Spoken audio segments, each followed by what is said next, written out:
Hello, hello, hello, hello. It is Wednesday, the third day of the week. Today we're gonna have some fun animating. Let's see. But today is gonna be a little bit different. As you can see right here, we have two topics as usual. We have the 30-minute quick sketch, and then of course afterwards we have the good old character animation that we work on right now. That we've been working on for this week, which means yesterday and the day before, Monday, we talked a little bit more about basically what you can improve not only in your character animations or basically in your animations overall, but mostly for character animations. Welcome back, Nathan. Hope you've had a great Wednesday. So early. I mean, I'm pretty late today, but yeah. Today we're gonna go into basically just today I wanted to focus on basically just animating. Animating can be quite, I guess, tedious. Not maybe tedious. Oh, hold on. Welcome. Hold on. Oh no, I need to. Okay. The window on my end is so small that I can't even see the name. I have to pull up another window. Hold on. There you go. Paul Fish the Great, welcome. Hope you enjoyed your Wednesday as well. Thank you for the follow. Hopefully you'll enjoy the stream. Oh, that's nice. Nice. Yeah, my day was pretty easy as well. So let's end it on a pretty chill note today, and just kind of animate, talk about stuff, and maybe even a few tips and tricks on how I guess work on these animations. Yeah, today's gonna be more about doing instead of, I guess, tutorials or whatnot. Yeah, that's gonna be today. But before we of course start with the animation, we're gonna go do the good old 30-minute quick sketch, which we're gonna go into in just a second.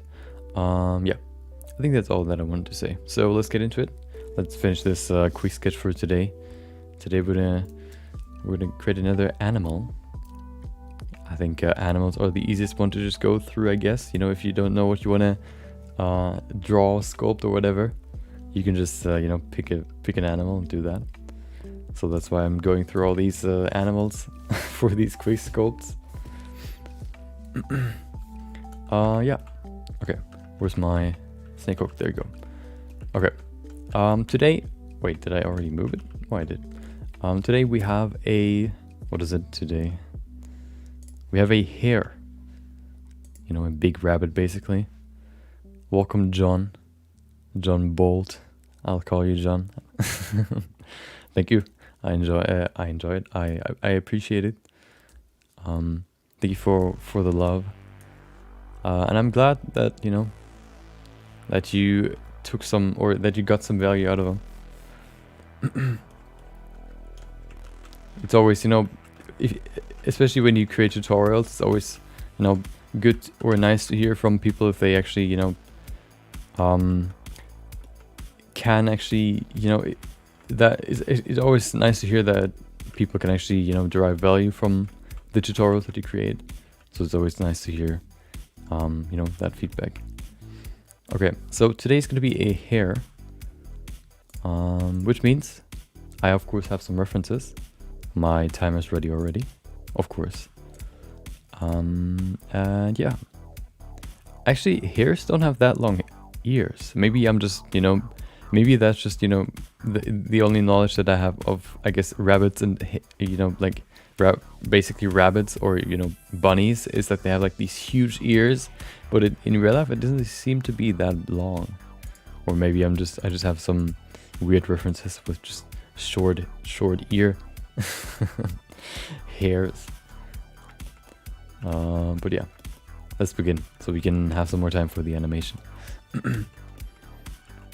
Which tutorial did you do you have a specific tutorial or just in general? Maybe I can, you know, I'm always, you know, testing around a little bit, kind of testing different, I guess, ways of creating tutorials, and maybe if you have a specific one that you like, I can maybe look into it and see if there's something that I did differently in that I can then maybe do again another time. Okay, so I think everything's ready, so we can go into it and then have as much time as possible for the normal animation. So I would say, where's my timer? There you go. 3, 2, 1, go. And there you go. Okay, perfect. So let's begin with the head, of course, as always. The head is pretty simple. It's basically just like a triangle, it looks like. Like, sort of, at least. Pulling it down, there you go. Okay. Yeah, so, you know... Okay, yeah. Sculpting, of course, probably one of my favorite things to do in Blender, so I'm always, you know, happy to do more, I guess, more sculpting tutorials. Or projects in general, just because I like it the most, I guess. Yeah, and it's always good to hear or always nice to hear that people can actually, you know, get some value out of them. Welcome back, James. I don't know why I always say James, like as if I have like some sort of English accent. Okay. Even if I tried, I couldn't even do an accent, so I'm not even trying. I mean, I could probably do like a German accent, but I'm not gonna do that. Wait, there was some. Oh, I wanted to change the song. The song was so quiet. There you go. Okay. Hopefully, you, James, had a great Wednesday as well. You know what? Yeah. I mean, if we have like, you know, multiple people, even for the quick sketch on stream, I could even just, you know, not tell what it is, and then we could make like a quiz out of it, where the first one that gets it, I don't know, gets some sort of, I don't know, congratulations, I guess. Okay, let's see. Yep, there you go. So yeah, you can probably guess it already. No, you probably can't, because it's very, very rough. Yeah, so what I wanted to say is I did some testing, or, you know, I of course tried to fix the disconnection issue. I did some research, and apparently it is not the server. It seems to be more either like a bug in OBS or some sort of, you know, I guess it's just a bug. The problems that cause those errors, so that you can pull up like a log where it tells you what kind of error it is, and it tells me that, or the log basically told me that OBS just disconnects for some reason, or doesn't send any, you know, bitrate, and then it tries to reconnect. But of course, with how I set up the stream, you can't, because the server immediately, I guess, you know, closes, and you can't really reconnect once you disconnect, which means, you know, it can reconnect, but it tries and it doesn't work. So I tried to, you know, kind of figure out what it is. So what I tried was today, basically at work, because I, you know, do home office. I basically tried just, you know, changing. So my plan was to change settings or whatever, just to see what really, you know, fixes the problem. The problem was that nothing helped. You know, or I don't want to say nothing helped. What happened was I started the stream. So yeah, the plan was I just wanted to you know, to just stream. I changed one setting, and I then just started up like a unlisted stream, so I can just see whether or not OBS crashes at some point, or, you know, disconnects. But nothing happened. But then at some point, 20 minutes in, it disconnected. I was like, oh, maybe I found the problem. Then I look into to the bottom right of my taskbar. Well, the router just randomly restarted. Hell yeah! Now I need to restart my router and then try again. And then once I tried again, it just never disconnected. I streamed for 7 hours straight and it never disconnected. So it's either fixed now or it's maybe restricted. You know, this error is restricted to certain times maybe. I don't know. That's always the worst, trying to figure out what the problem actually is.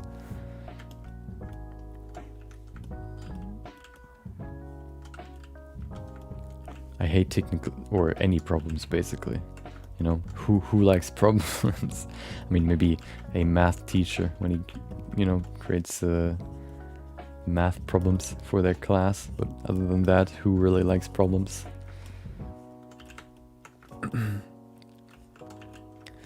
I actually thought about basically the best way to figure out what the problem is. And I think, so I just kind of thought about how I would approach it. And my approach usually is just I thought about what would be better.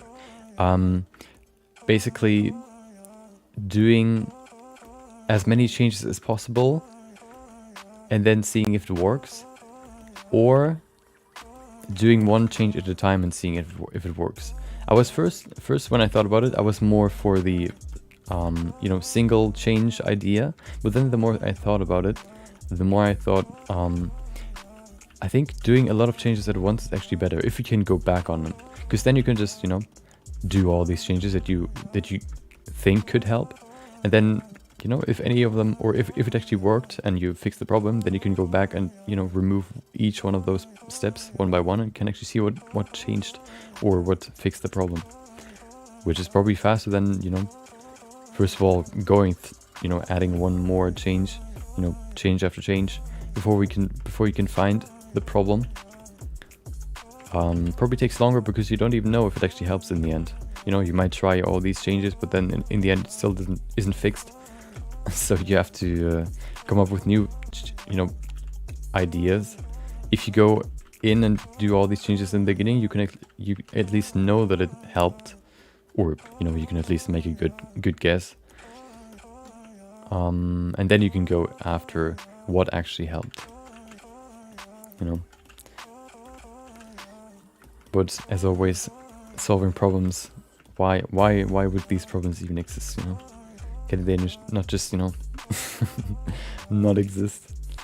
Can all these programs not just be perfect? Okay, I don't want to waste as much time as I did yesterday on the Doge. I actually want to create like an actual scope today, not like a half done scope. So I'm gonna focus a little bit more on the sculpting part here.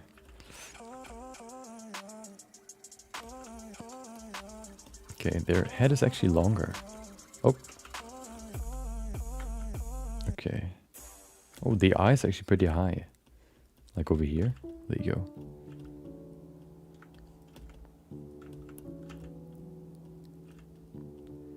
Okay.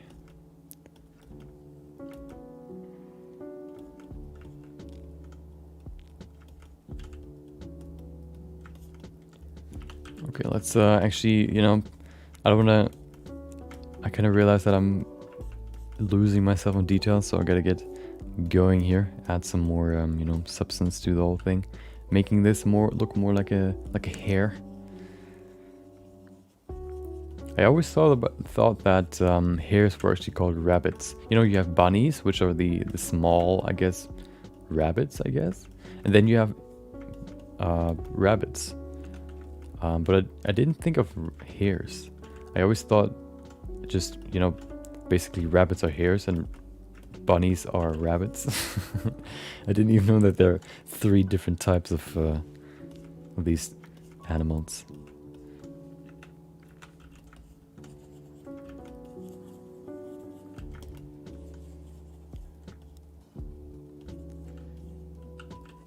Okay, invert. Perfect.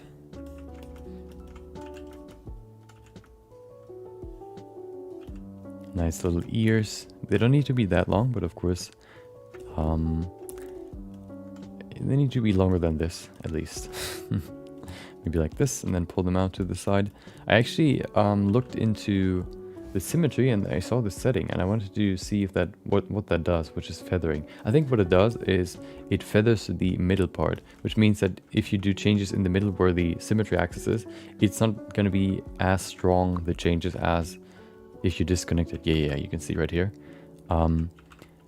Feathering basically means that the closer you get to the middle point, the less the changes affect the geometry or the mesh, which is actually the opposite of what I thought. I always thought because the brush is so big, they just, you know, if you have, for example, these ears and you get all the way down here, oh no, your phone's gonna die.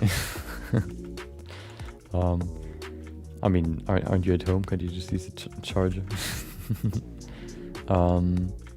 You know, I always thought when you go close to the middle, it is actually, you know, the brush affects both sides. But it seems like it's actually not that case. It seems like the feathering actually slows everything down. You can see how slow it is now. It doesn't really change anything because of the feathering that is enabled. Usually, that is the standard. I always thought that it's just because the brush affects both sides. But apparently, that's not the case. I learned something new today. You're never done learning. I'm not gonna say I am ever, you know, done learning sculpting, but you know, I thought at least I have some knowledge on how Blender works. Apparently not. Okay.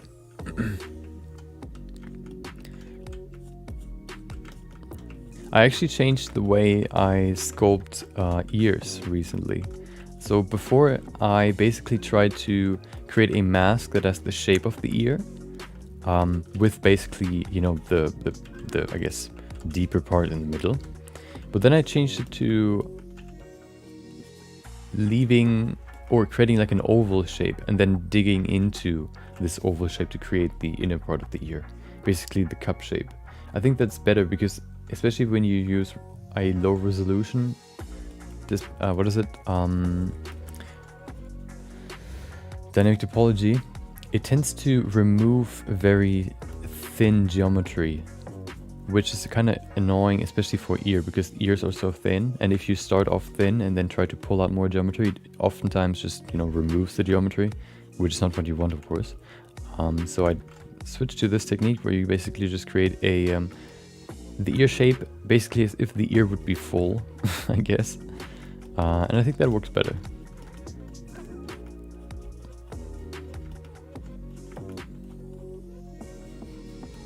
There you go. Okay. Hey, oh, it's a little bit too long. There you go. Actually, are the ears too long? Maybe a little bit. Pull them a little bit down. There you go. Perfect. Maybe we can even rotate them a little bit. That's why you can use the snake hook for as well. Kind of doing this twisting motion can turn them around, although not really that good. They're not, or the tool isn't that well. I mean, it works okay, but it's not perfect. Okay, but at least we have the ears now. Let's actually add the... I want to work on the head just a little bit more before we go into the body. I think I want to add actually like maybe like half the upper body, just so we can have, you know, not only the neck. So I'm gonna add some more fur here. Wait, is the music too loud? No, I think that works. Okay. Hopefully we can actually get this animation done this week. I don't think so, so we'll probably work on it next week as well. I definitely want to finish it because then I have some more freedom when it comes to the quick sketches. But yeah, we'll see. Maybe we'll talk, or we can go over not really animation, but maybe, you know, I guess environment building next week. We'll see. You know, the environment right now for the animation is very, very simple. Nothing really to see. Very, very, I guess, you know, bland. there's probably some more we can do, especially for the end part where he kind of flows through space. That's definitely one thing we can improve. Okay.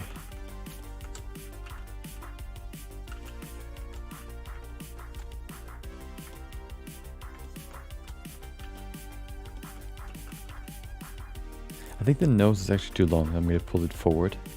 Ah, there you go. Maybe a little bit flatter. There you go. Perfect. What about eyebrows? Does he have eyebrows? He or she? It? Hey, they actually do.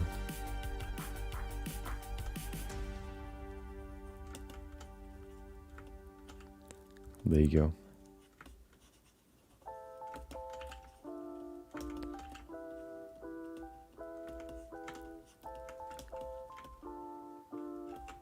Look at him. Okay, let's add some more detail and then we can go to the neck. I mean, yeah, we can probably go there now, especially, or before we do that though, I want to make the mouth a little bit smaller. It seems like, you know, these sort of animals have quite a small lower lip, pretty big upper lip, but the lower lip is quite small. There you go. Okay, let's get to the neck and upper body. Okay. Yeah, so hopefully I'm not gonna disconnect again today. That's always annoying if that happens. I have to start a new stream, which is always annoying because then everybody that is still in the old stream may be waiting for it to restart.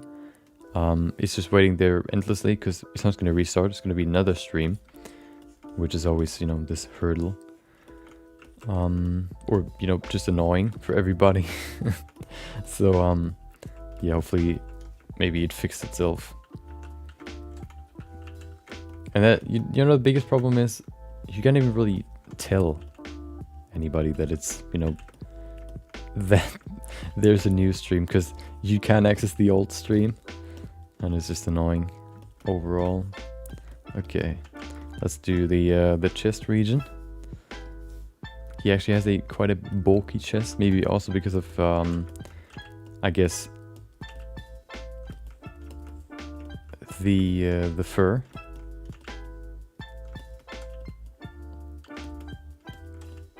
How wide are they? Okay. Oh.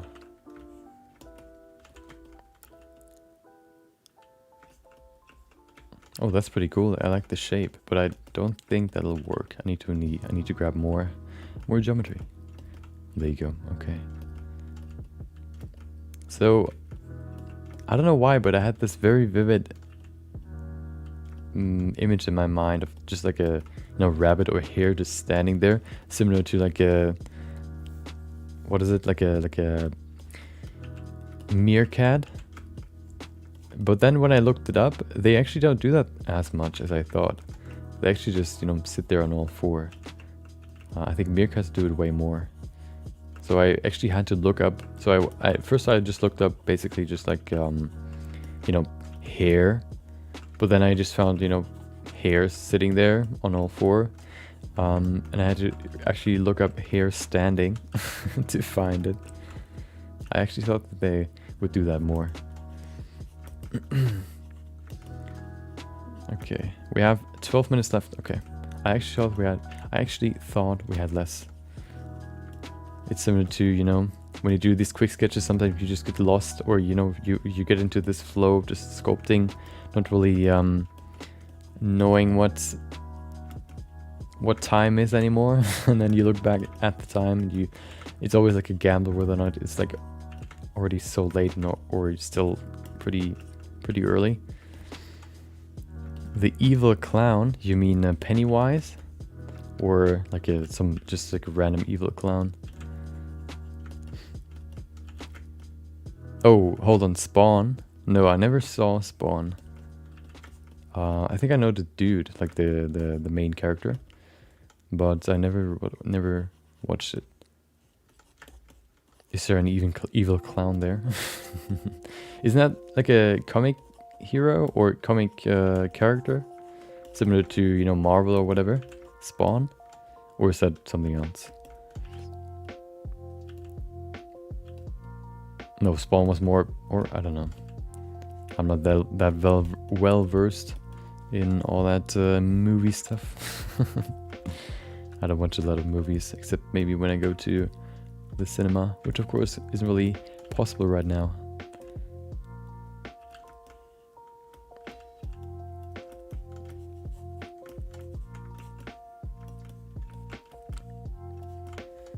Okay.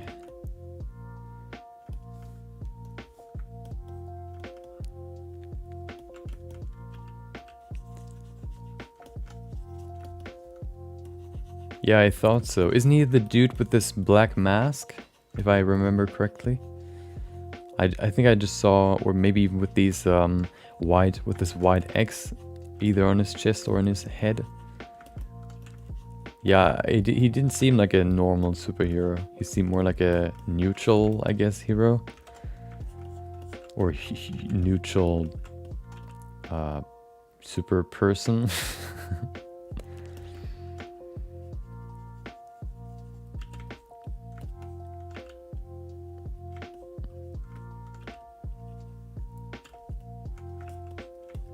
Okay, I think we have some more time now to add some detail.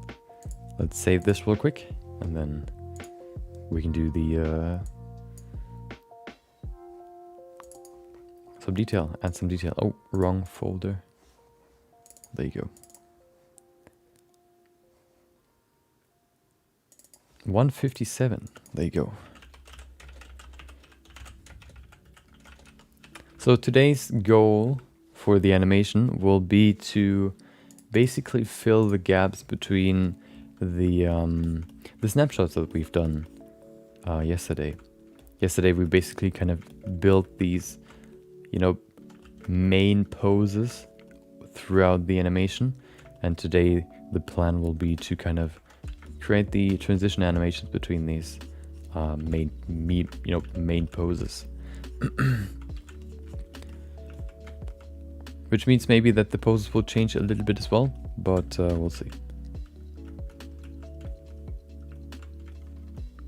Yeah. It's weird that, you know, like so many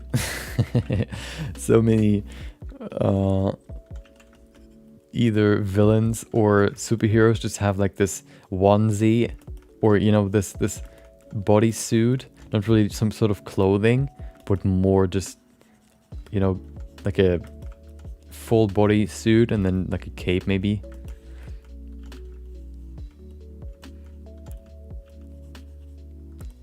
Okay.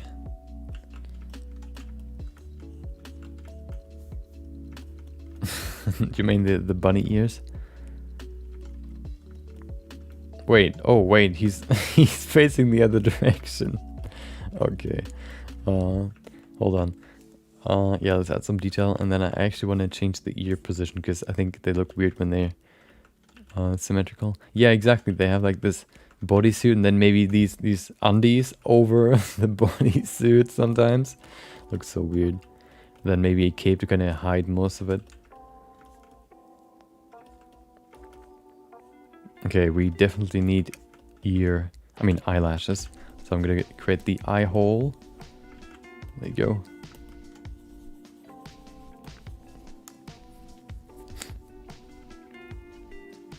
There you go. Okay, that should be deep enough.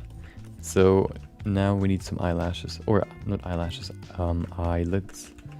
So we're gonna make this sharper, pull it closer together. There you go.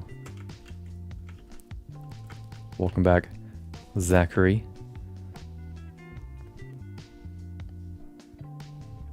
Hope you've enjoyed your Wednesday as well.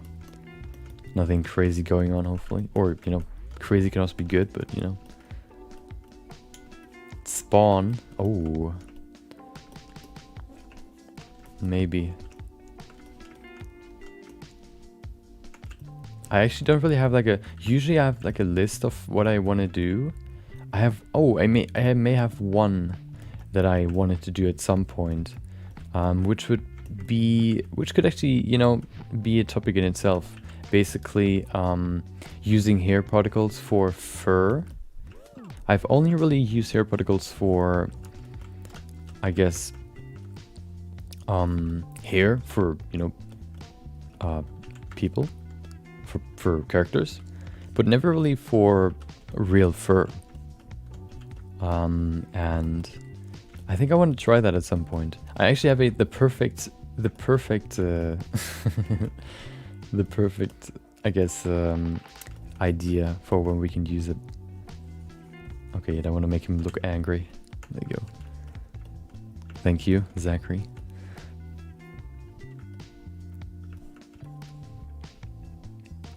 Mouth and nose. Oh.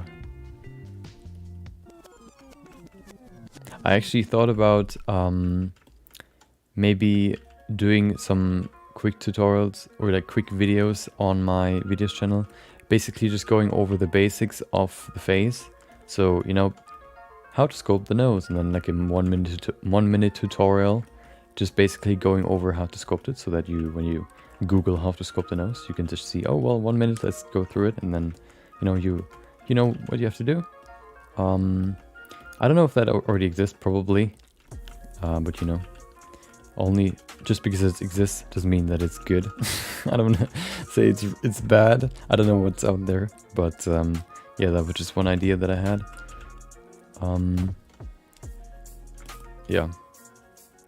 Nose, I think, the nose can be quite weird, especially in the beginning. But I think if you know the structure, it's way easier. Okay.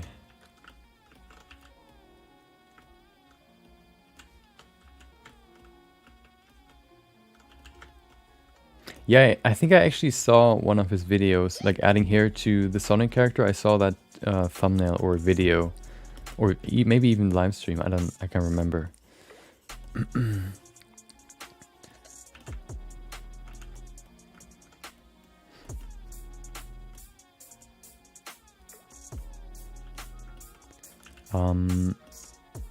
Yeah, I never really used hair particles for fur, which is definitely why I want to try it.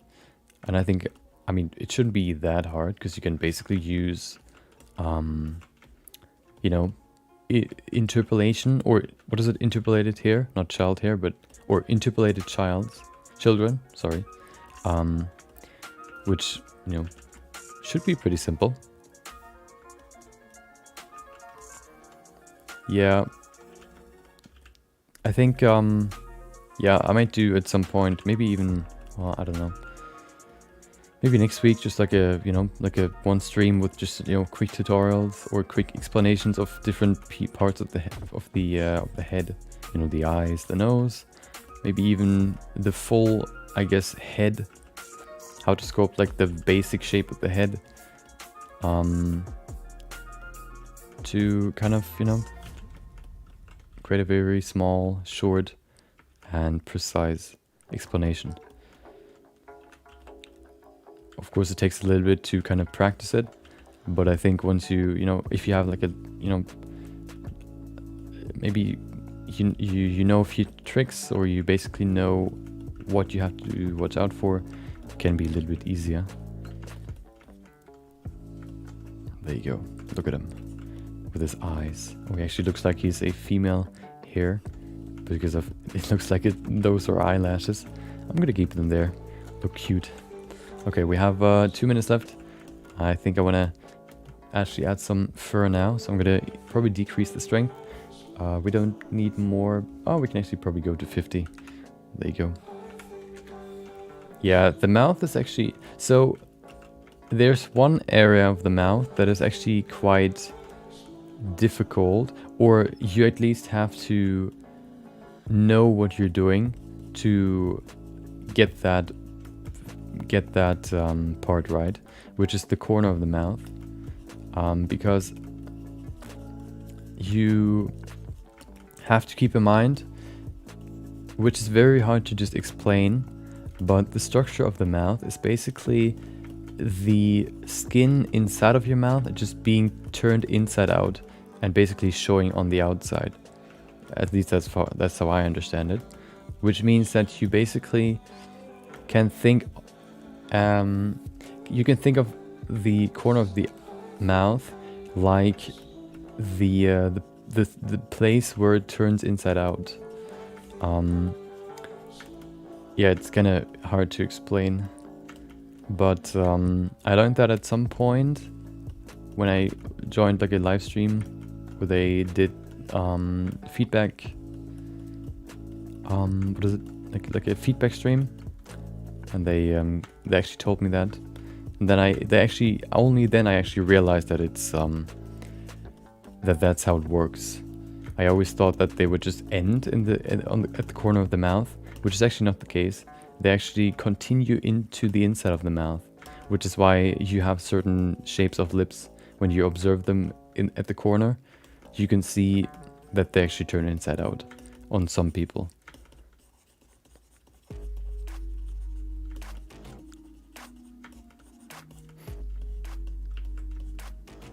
Polymodel. Never polymodeled in my life. Or actually I did. I did one polymodel just to test it out. Or yeah, basically just to test it out. And it didn't end well.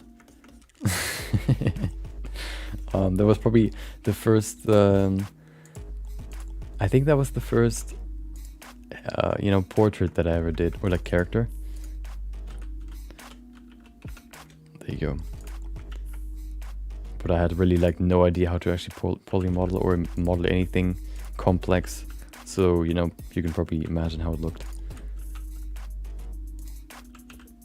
Okay, that's good. There you go. Let's use... Oh, wait.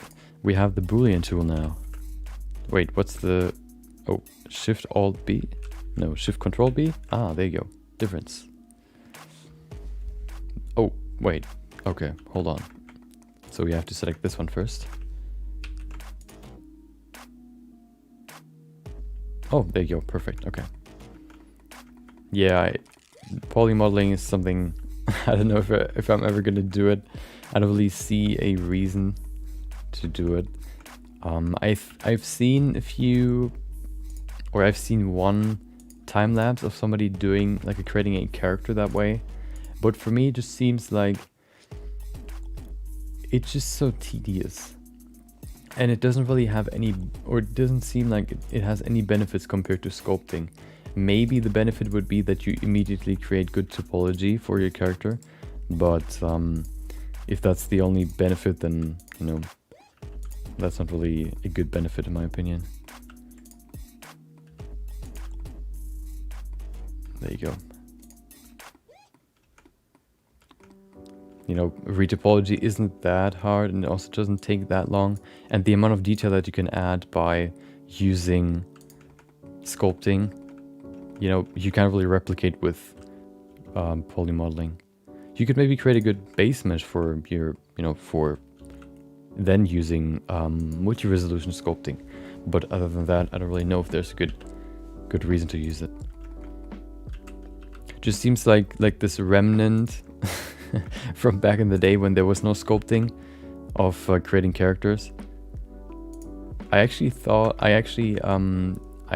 a video about polymodeling versus sculpting a while back from Flip Normals, where they talked about how it works and comparing the two, but I can't really remember what the conclusion was. I can only imagine that it's sculpting is just way more sophisticated, let's say, complex, or maybe not even complex, but yeah, it has just more it's just more capable of creating good characters. I always think about all these techniques of creating some sort of anything basically. There's so many techniques of creating like I don't know, textures or models. I usually only think about what the industry does, which basically tells you what the best way to do something is, because they always try to save as much production time as possible and get as much profit as possible. So they would probably tend to use the most effective stuff. And I've never seen somebody professional use polymodeling. So yeah, I don't think I'm going to use it either, ever. It seems like hard of a sculpting a character. And I'm not really a pro at hard surface sculpting, so, you know.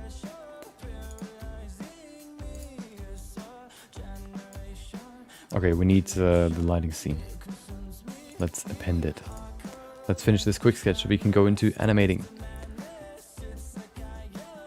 There you go. Yeah, so every time I have like more of these, I guess, explanation streams, the actual work, I don't want to say gets left behind, but of course because of the explanation, it takes a little bit longer to really do what you're explaining. Which means, you know, today I wanted to focus on the actual execution of the animation, I guess.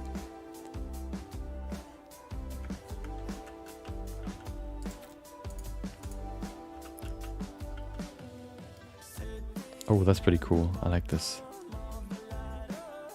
I wanted to have some more light on this side as well. She doesn't really have a, or it doesn't really have a light in the eye, so I'm gonna put that probably over here. There you go. That looks pretty cool. Yeah. Maybe even bigger. Hold on. There you go. That's pretty cool. Okay. This rim light, I think that works quite well. Yeah, sculpting organically seems to be the best way, just because it's so intuitive. It's it's similar to, I guess, well, yeah, it's similar to sculpting realistic clothing or using stuff, you know, using simulations like Marvelous Designer. Both can be, you know, both are possible, but, you know, one of them is safe to be realistic and look, you know, looks good if you know what you're doing. And takes probably, you know, 1/10 of the time that it would take you to sculpt the clothing. But both are possible. Just depends on what you want to do, or you know, if whether or not you have the time for it. Okay. So let's see if we need some. Oh, see, look at this. By using this pointiness geometry node, we can add some more structure to the fur. Make it look more wild. We can also darken the ears a little bit, which can always help. Yeah, I think that's pretty good. Okay, let's create the render, and then let's get to the animation. We don't need you anymore, timer. There you go. Okay. Quick render for the post-production.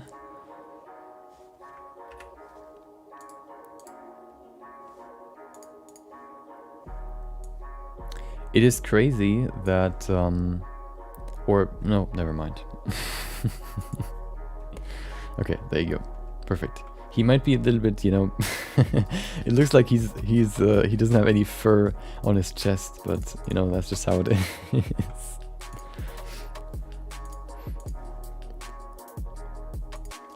Okay. Let's do the 100% once we're done with the post-production. There it is. One project I actually thought about was creating like a D&D character figure, you know, that you could put like on a board, just like as a sculpt project. And then of course we have to sculpt what we're gonna put on, or which we're gonna use for the fur, hair particle fur, I guess, project as well, which shouldn't be too complex. It's more about the fur. Okay, there you go. Doesn't really help. 3.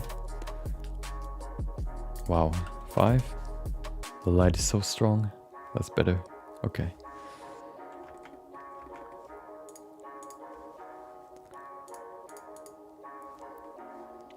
Okay, let's do the final render so we can go into Photoshop and do some more magic.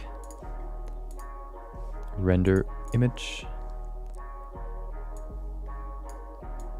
Okay.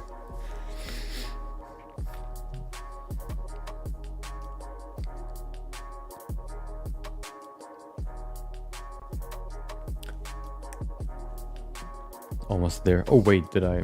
Oh, I need to increase the samples. Hold on. Times 8. There you go. Save render image. Okay. So while this is rendering, I'm gonna just quickly refill my water bottle. So you're gonna see the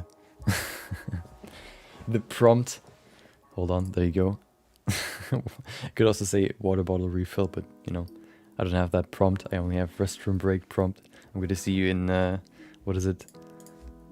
Maybe 2 minutes. Okay.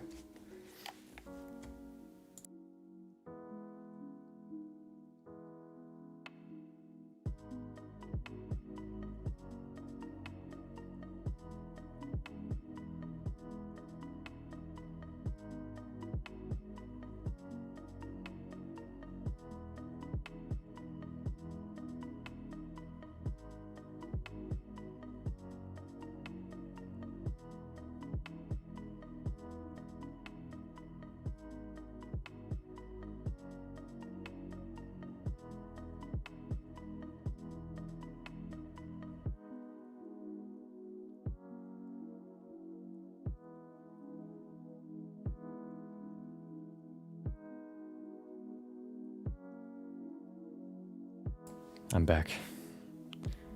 There you go. Okay. And I actually fixed the double alert. I guess bug, you could say. It was just that I still have the old overlay for my alerts, and then after I've created the new one that tracks both YouTube and Twitch, I left the old one still on, which means, you know, if somebody's following on Twitch, you can see, you could hear both alerts at the same time. But then you know, that was quite an easy fix, gladly. And we're almost done. 27 seconds.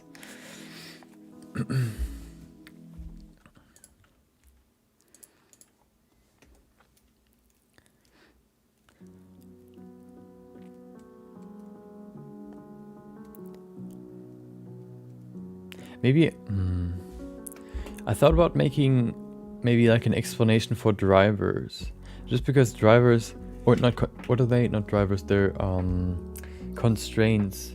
They can be very useful, and it seems like that's like something that doesn't really, or at least, you know, from my experience, constraints aren't really being talked about.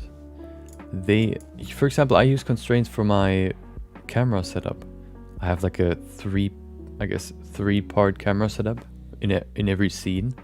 Basically the camera, and then the camera tracks an MT, and then there's another MT that controls the depth of field, which I think is way easier to control than just basically using the camera, especially the tracking MT, because then you can just, you know, set the point to where the camera is supposed to look at, and all you have to do is maybe change the rotation of the camera.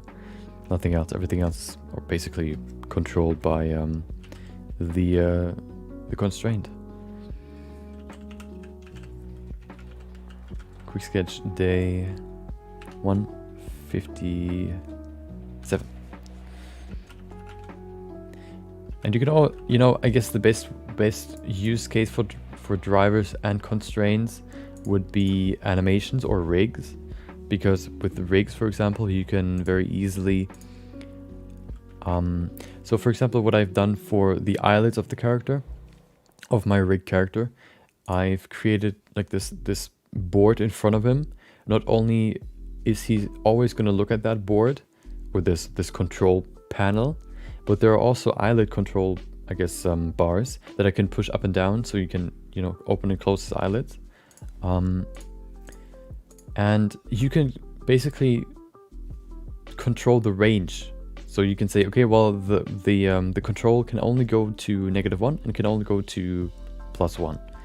And this way you can very easily, basically, yeah, I guess, you know, create a very easy control panel without having to, I guess, I don't know. You know, that's basically the only way I know how to fixate an object in the 3D space, which is very useful, especially for rigs. I can show you what I mean when we're done with the quick sketch, which should be in a few minutes.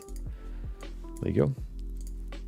Oh, hold on. Today I'm not gonna forget to switch. There you go. Okay. Let's do some post-production here. Contrast as well. I mean, as usual. There you go. And good old selective color correction. Gray down. Just a little bit. There you go. Perfect. Okay. I need the good old texture to finish the quick sketch. And then we can almost go to the animation.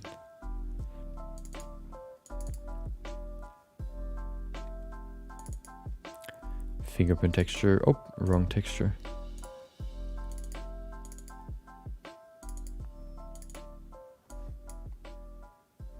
There you go.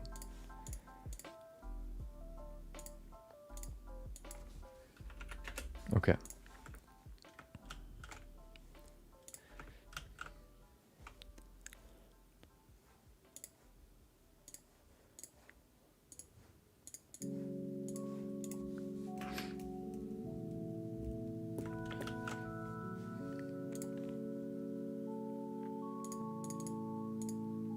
Where's my projects folder? There it is.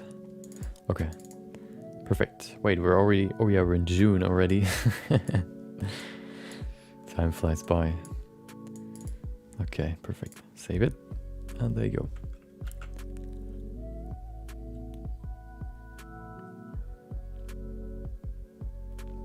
When you're not thinking about time, time flies by. When you're thinking about the time, time just tends to slow down as much as possible.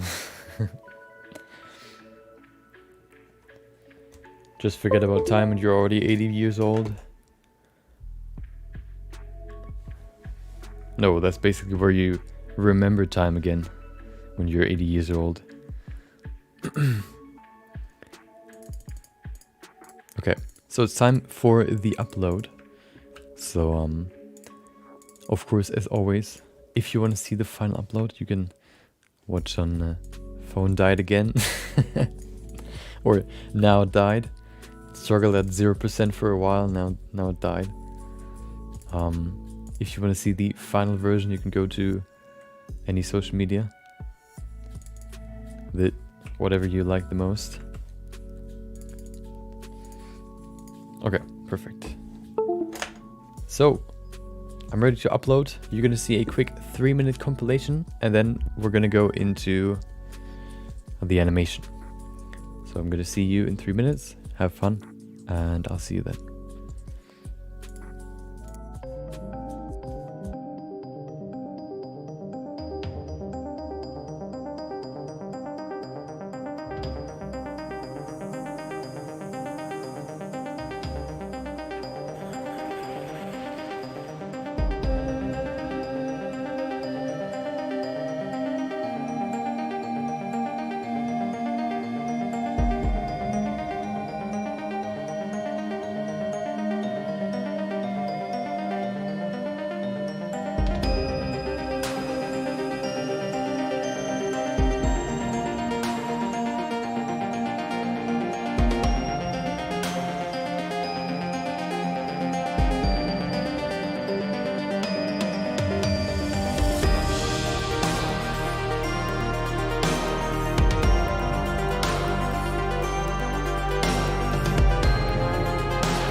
And we're back. Hold on, let me remove my tablet. There you go. Okay. So let's bring back the music and let's begin the animation. So we left off not at this dude. I mean, we also did that, but if we talk about the animation, we left off at basically finishing the snapshots. So today, maybe we can, look at it real quick to kind of see where we left off. I can't really, wait, I want to try something. So what if I select this, play it, and then, oh, hold on, play it. Oh, look at this, I can actually spam the follow button, it actually works. Okay, so you can see we don't really have a full animation yet. We have the snapshots, basically the main poses of the character while he is, doing his thing.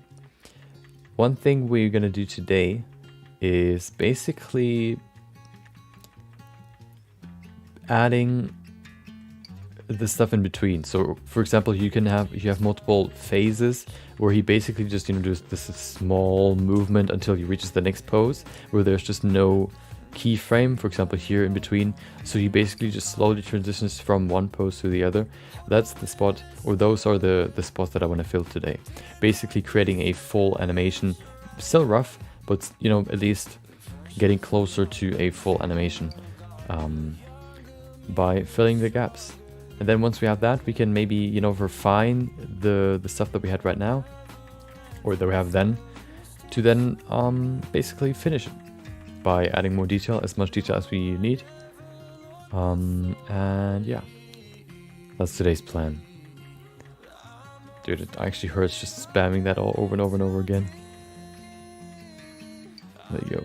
Yeah, you can see, these small, these changes, and then zoop, he falls down, and yeah. So that's today's plan. We'll see how far we can get, but today there's not going to be too much explanation on what I'm doing. More, I guess, maybe.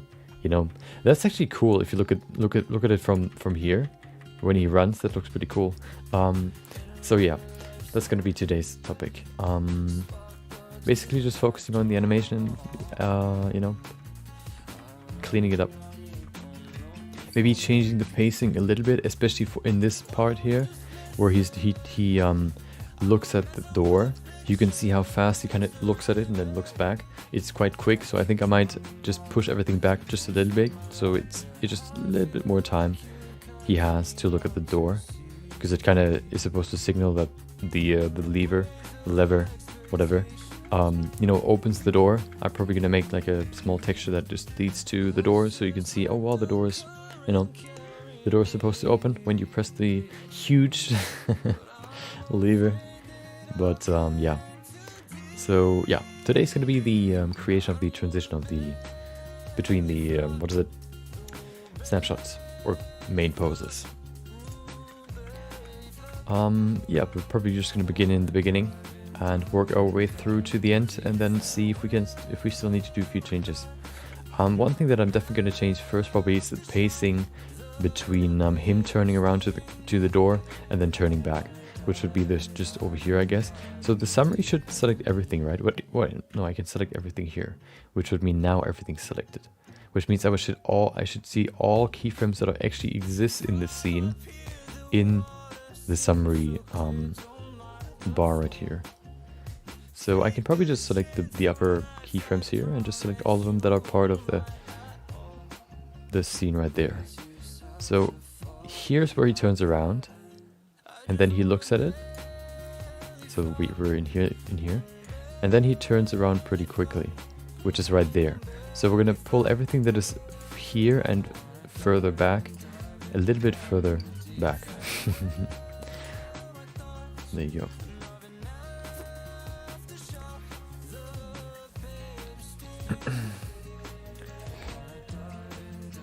Let's see, how far should we put this? I actually thought about, so maybe, maybe we can get some live feedback. I just looked into, or you know, every time you go into your, I guess, YouTube Studio overlay where you can see all the videos and, you know, basically the videos that you've published so far, the list of all of them. There's a list immediately on the dashboard that tells you basically the, I guess, most popular videos. And I think the most popular one that I have in terms of live streams here on this channel is the one where I talk about how to create a universal, or my skin shader basically, that I've used not only for the Dream Face project, but also the orc character. And I thought about maybe making like a, you know, recording or doing the same again, but basically going through it a little bit more coherently. I think that stream was quite all over the place. I want to make it more, or yeah, at the end I want to make a, you know, a short video, a quick, you know, I don't know, maybe like 3-minute video or so out of it.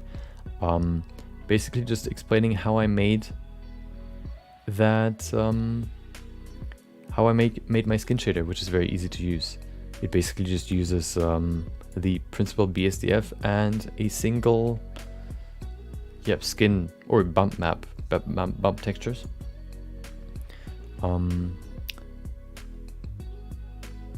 And that's probably gonna be maybe a topic for next week.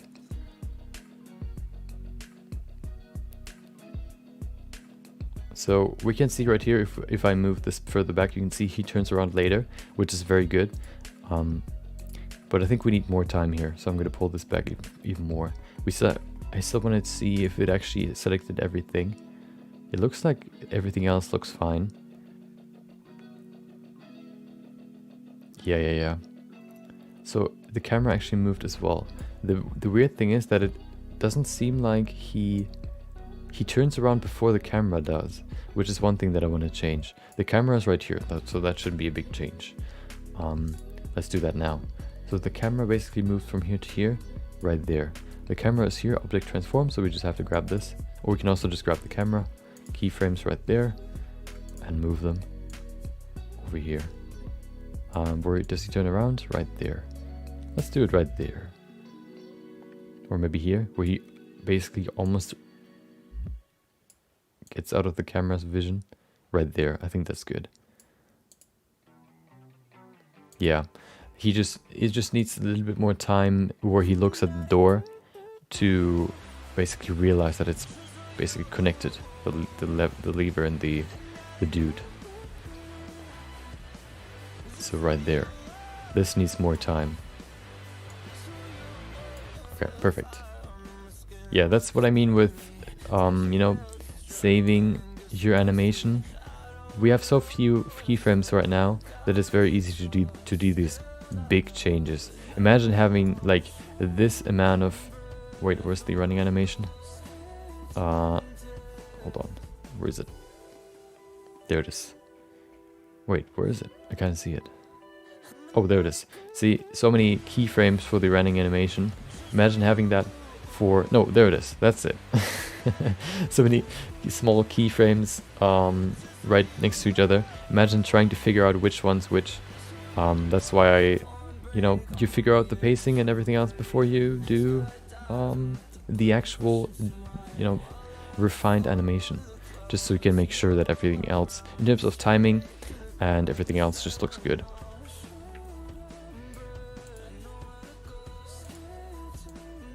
Yeah, it definitely needs more time here.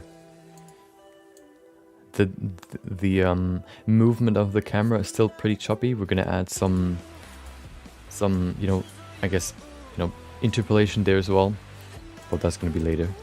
So we can probably say, let's say he's gonna look at it for maybe 2 seconds, which would mean 25 frames times 2 would be 100, no, 50. So we go from here, right there, plus 50. There you go. That might be too long, but maybe not. We'll see. Let's see. Oh wait, we actually forgot to use or to change his animation. Why did he move already? There's something that isn't selected. Oh, probably the inside of the... Can we just go in here and then do it? Ah, there you go.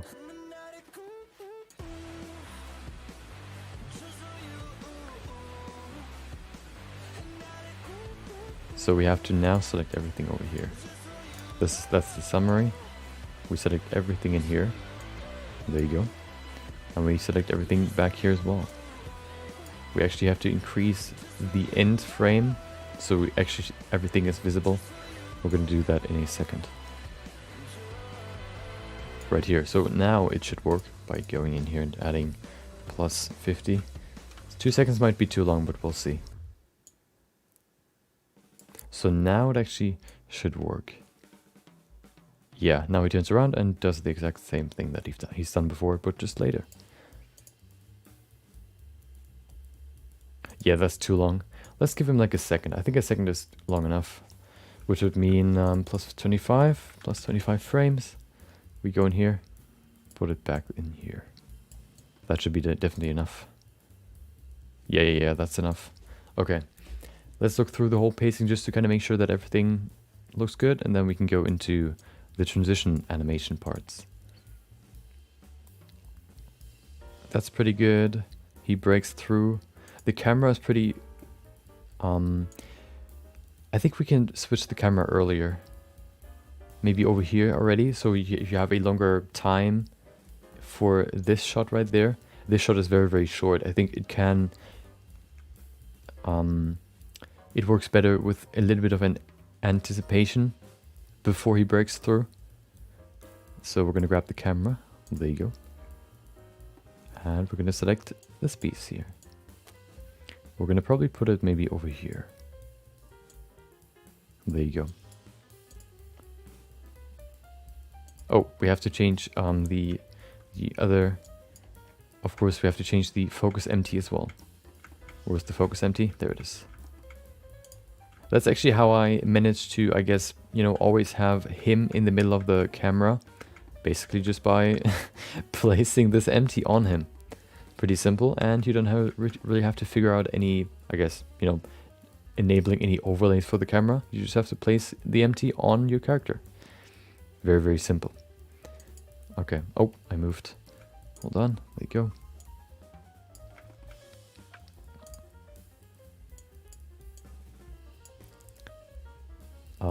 Wait. There you go. Yeah, perfect. So let's look at it again. He's running. Waiting. Bam. Yeah, it's just a little bit longer, and I think that helps a little bit.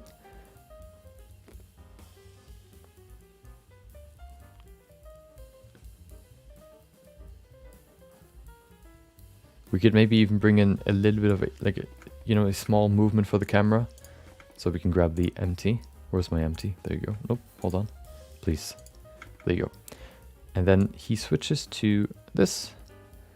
And then we can move the empty just a little bit before it then switches to the next part.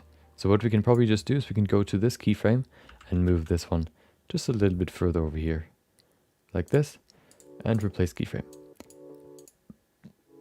Okay, but what I want to do is I want to let it start moving once he breaks through the door.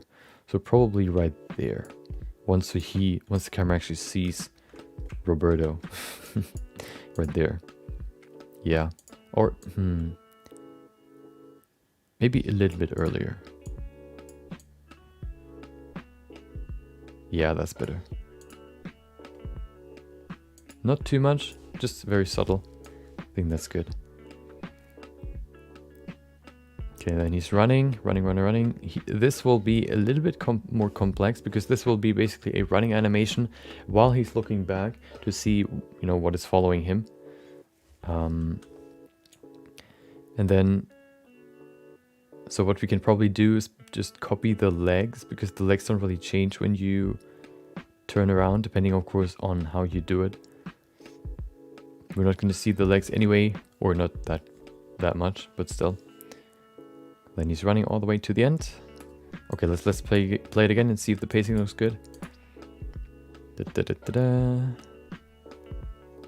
Breaking through, running. Hell yeah, sliding sliding over the ground. There you go. Perfect. Yeah, that's better. Doesn't work. Climbing up the ladder. Running to the end. This is definitely one more spot that I want to change. You can see how quickly he just, after he stops, how quickly he jumps down. There needs to be a short amount of time where he just basically, you know, thinks about jumping, which is right here. You can see he immediately jumps down. I want to have there like a small moment of hesitation, where you can maybe actually animate like the face as well, give him an actual expression. And the camera is completely out of out of place.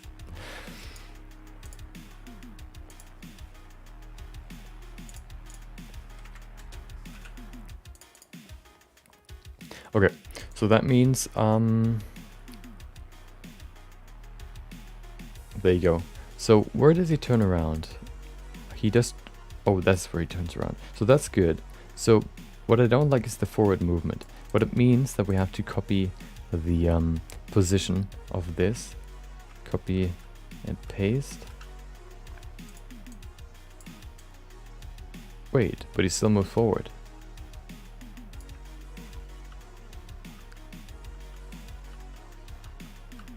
So is that just the rotation? No, that's the location as well. Yeah, okay, object transforms then. Spine control doesn't really change. Okay, so we have the object transform. Oh, okay, so we have to copy this one. But what does that do? That's spine control, okay. There you go. Yeah. I'm gonna give him like a second here as well. So plus, what is it? Plus 25. There you go. Put it all the way over here. So he has like this short moment of hesitation. Let's see it. Maybe a little bit longer. I think this can just be a little bit longer, maybe plus 12, half a second. There you go. Okay, yeah. I think that's good in terms of pacing. What I don't like is the speed at which he goes forward.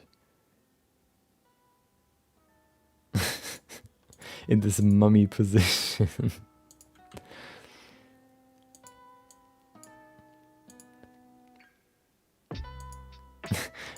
It looks so weird. Zip. Okay. So one thing that I'm gonna change is I'm gonna probably increase the distance between these keyframes, which means I have to select everything again. Pull it further back. Just a little bit, not too much. Maybe like this. Yeah, that's okay. He should, you know, take a step basically to walk forward and then jump down, or maybe even just jump down. That would probably be better. Okay, so now that we have that, there's one more thing that we need to change before we can go into the rest of the animation, the rest of the rough animation, which is we have actually not finished all these snapshot pieces. The first one would be right here. We can see his elbows going through his body. So let's change that. That's right here. This is not animated yet.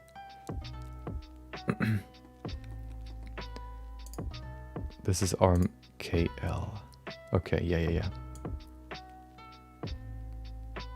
I think we actually ended yesterday's stream at the lever. So we're gonna go back to the levers so we can just, you know, make sure that everything is animated correctly. We're gonna go through and use, or, you know, animate. Yeah, we can see right in here it ends. Wait, does it? No, here it ends. What do we do? Oh, this. Okay. So we're gonna continue the animation for the arm and leg pivot points. End it, you know, go all the way through. And then at the end we're gonna,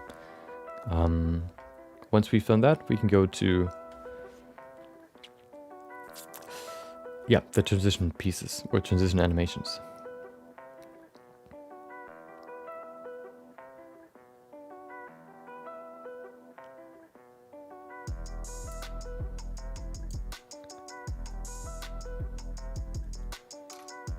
This one looks weird. Why does it move forward like that? We should probably... We can detail that later. So what he does here is basically, of course, if he wants to turn around to the left of him, and he has his left leg forward, it's kind of weird to just rotate his upper body to look at it. So what he would probably do is just, you know, take his left foot and pull it back. Which he does, but not really, you know, he just slides it back. But I think that's something we can change later. Creating like a small step that he does.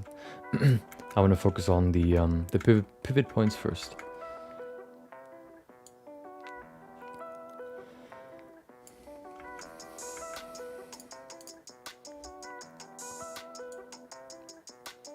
You can very clearly see where we've created, I guess, snapshot pieces or snapshot poses by just, you know, these very, very clear keyframe lines. The summary is quite weird or quite complicated, but once you go into these individual pieces, you can see these very clear chapters, you could even say, of where the different poses begin. You know, you can see right there, you can see right here, and you can see right there. So we can just go to this one. Once we select the foot, you can see all these clear pose lines, I guess. And then once we know where it is, we can go back to these other pieces, which we haven't animated yet, and create a keyframe there for those as well. Which looks pretty good. This looks pretty good already. So we probably don't have to change these, but I'm still gonna add a keyframe right here, just because otherwise they're just gonna transition while the animation is still going, which might look weird in the end. I'm also gonna animate his head position. The head position hasn't been animated since there. So let's go back to the previous pieces here. So this is probably the first one. Right here. Is it this one? No, this one. Yeah.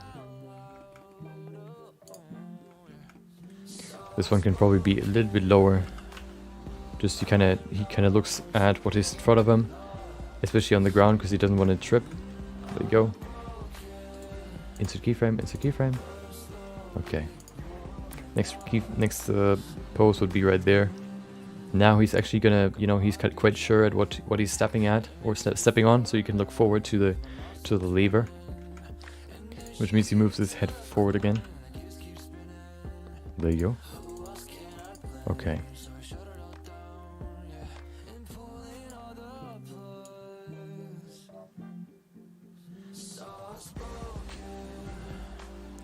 When he transitions, you can see the head turning. So one thing that is actually very important for, I guess, to make your character look even less robotic is the effect or the principle of chain reaction. What I mean is basically your body is a chain. If you punch with your arm or your hand will move first, and then once you reach the end, of course, or you know, if you punch, you can see not only your hand moves, your you know, elbow moves as well, then your shoulder moves forward, and then once you get there, once you get almost to the end, you can see your upper body rotates as well. But then once you go really deep and you make like a full rotation of the upper body, you can see that even then afterwards your hip maybe even rotates, and then your feet maybe, you know, just, you know, slide a little bit or whatever, and they all have a delay. So what I like to do is, especially for animations where people look at something, if you observe people if they, you know, talk, for example, with somebody, what often happens is that the eyes lead the head. Oftentimes you actually look at something after, or you look at something with your eyes and then you move your head to what you're looking at. So, you know, I look at you, and then I turn my head, I look at something else and I turn my head. Usually the head follows the eyes, and then also the head leads, or the body follows the head. So if I look at something, I'm gonna, you know, turn my eyes, then turn my head, and then turn my body. There's this very, very small delay between the chain of the body. So that's basically something that you keep in mind to make your character, for example, less robotic. A roboter. Wait, no, hold on. Let's say a machine. A robot. A robot does everything, at the same time. Like he turns around. He doesn't really move his head. He very slowly turns everything at the same time. That would be more like a robot. If I use myself for this example, you can see if I look at it, look at this curtain here or these blinds like a robot, I would do like this, zip, maybe even like this. But then if you do it more organically, you can see you have this nice waving motion, this very, very slight delay between the chain of the body. The chain, you could also say, would be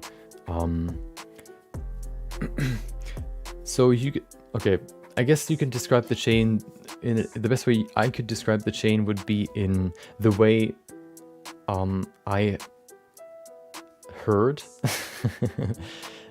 scientists or doctors describe the body. The body is basically either so you have two structures or two different types of muscles and also bones. You either have bones that are attached to the core, which would be your spine, or you have bones that are attached to the bones that are attached to the core. So you have either the inner bones or you have the outer bones. They're not really, necessarily called like that, but they're sectioned off like that. So you would have, the core would be your chest, your spine, of course, your head, your shoulder blades, that would be connected to your core. But then you also have the outer region, like the arms, the legs. Those would be the outer, not only the muscles that are in these limbs would be the outer muscles, but also the bones would be the outer bones. And then, which means that the delay would be if you move the right arm would lead, then with a slight delay, your core would follow, and then with a very slight delay, the leg would follow. So you have this chain reaction of one side or one part of the outer region moves, then the inner region follows with the core region, and then the other outer region follows the core. Or if you move, for example, your core, you could probably, I don't really know if there's really a movement where you move your core first. I think there's usually always an outer limb moving first.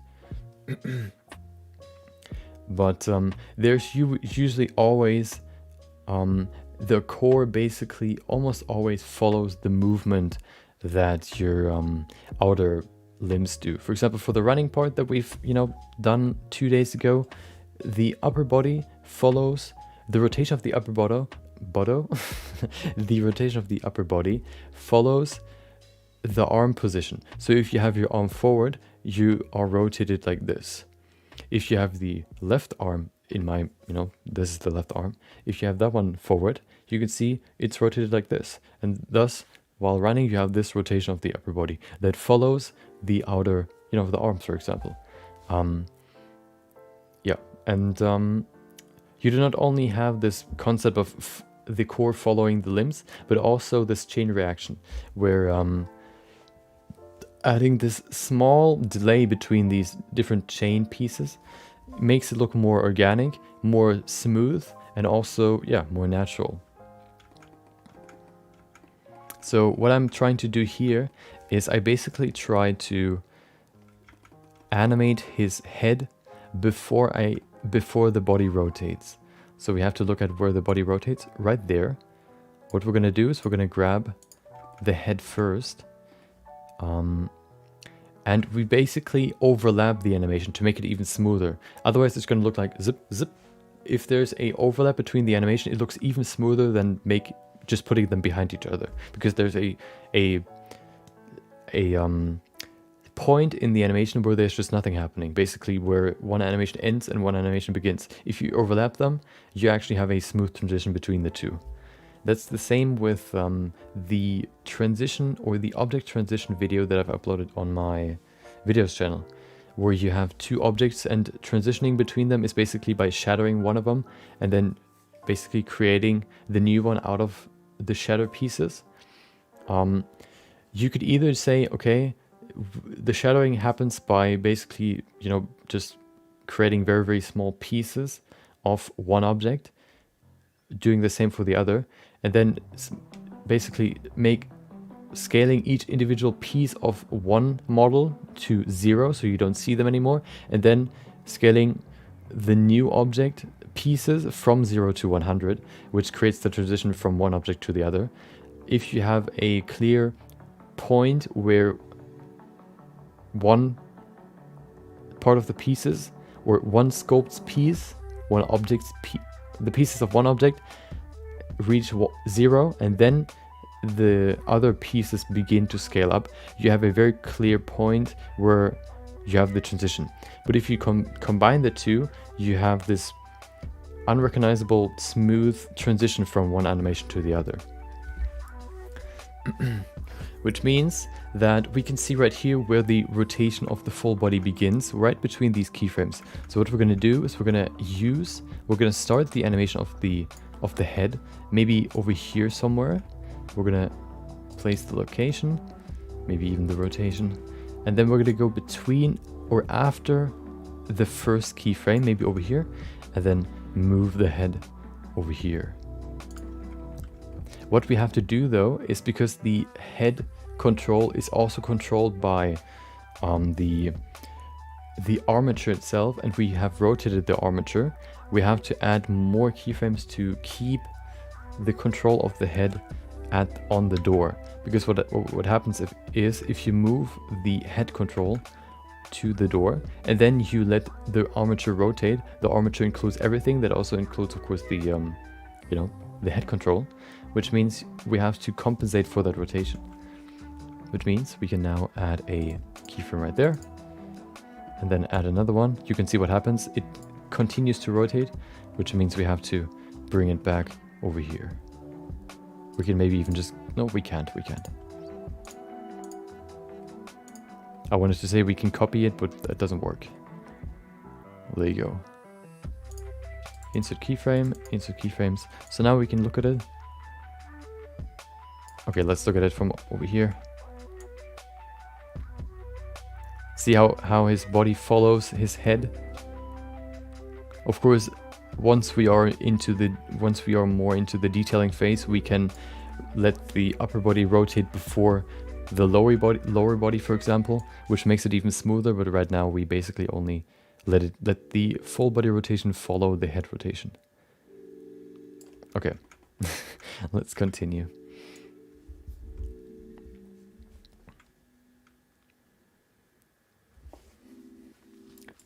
And then, of course, once he turns back around, we have to do the same here as well. So his head moves before the body. We can probably just say, how many keyframes are between the first head rotation and the first body rotation? 2. Okay. 1, 2. Keyframe that. Going into the middle of these 2 keyframes, bringing it back. There you go.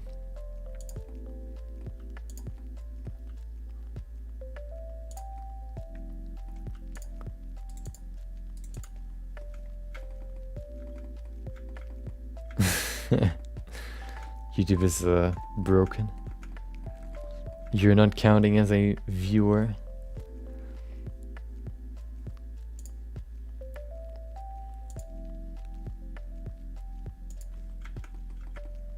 Okay. And then we of course have to compensate for the rotation again. There you go. Let's look at it.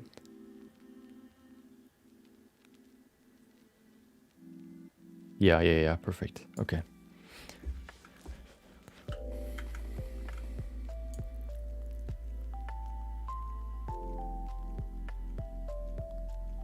We should probably also create a snapshot before he turns, or we can see he immediately transitions from the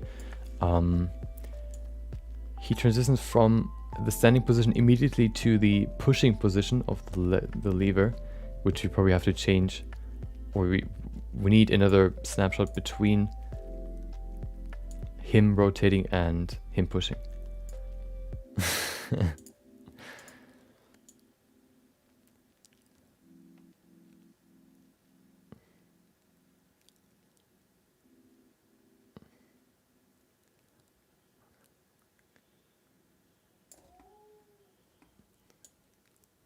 YouTube with their usual systemic bullying coded into the website.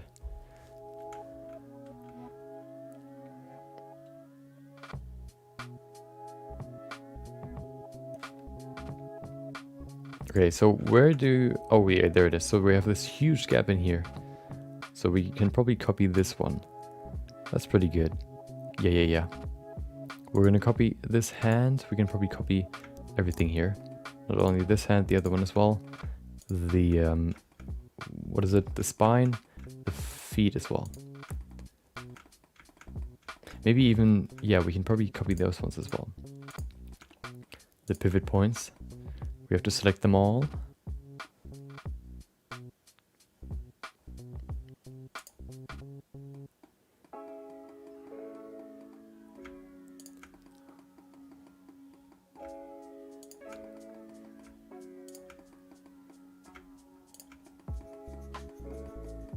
Okay.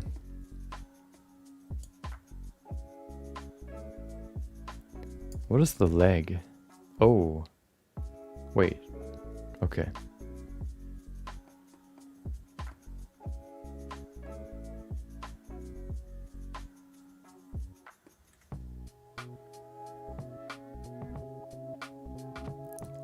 We those guys were the crazy stereotype.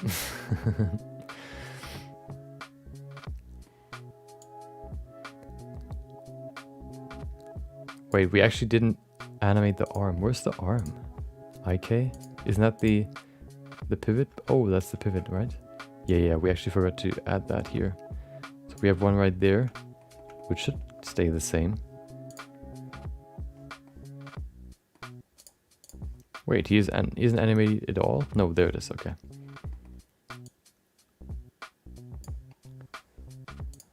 Yep. So we need to add one right here. Insert keyframe, one right here. Maybe we could move it closer, just a little bit. Insert keyframe. And then here as well.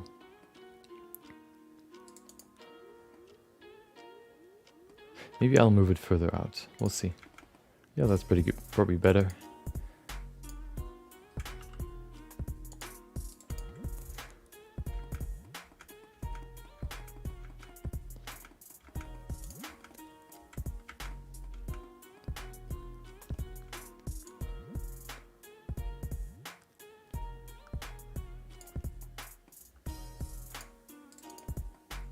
They program Blender updates? What do you mean?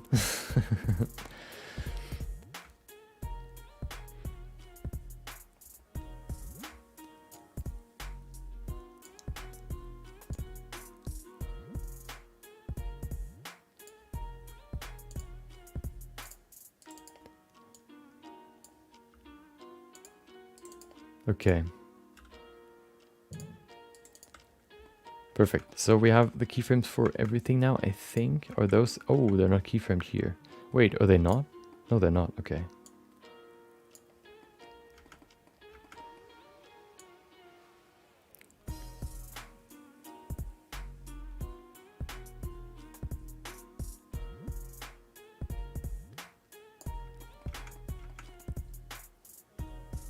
So let's just add one more right here as well. Oh, okay.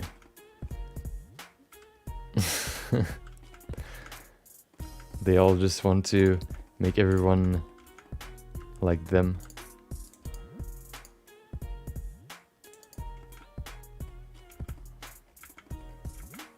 If you're the outsider, just change the system to make them all outsiders, or make them all look like you. Okay. Now we can go in here and change this. Wait, do we animate the head as well? No, we didn't. Okay. Do we need to, though? I don't think so. The head doesn't really change.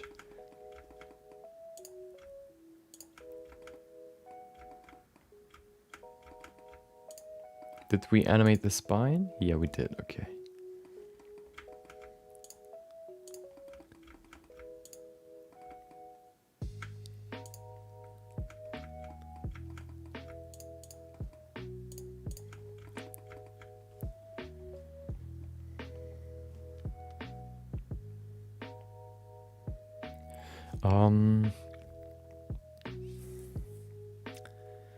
Yeah, now that we have everything selected, we can select all the keyframes. Welcome back. Un creador sin importancia.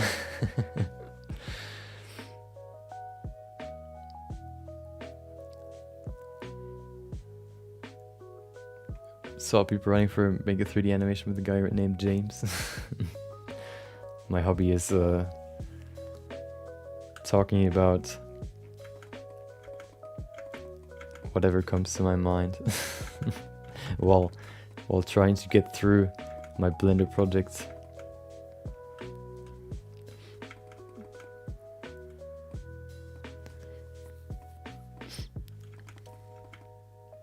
My hobby is trying to act as if I have any idea what I'm doing.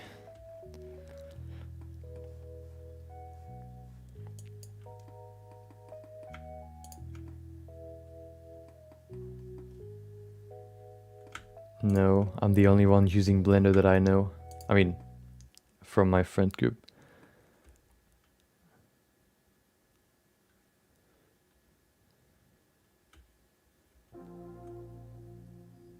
Okay, LSD.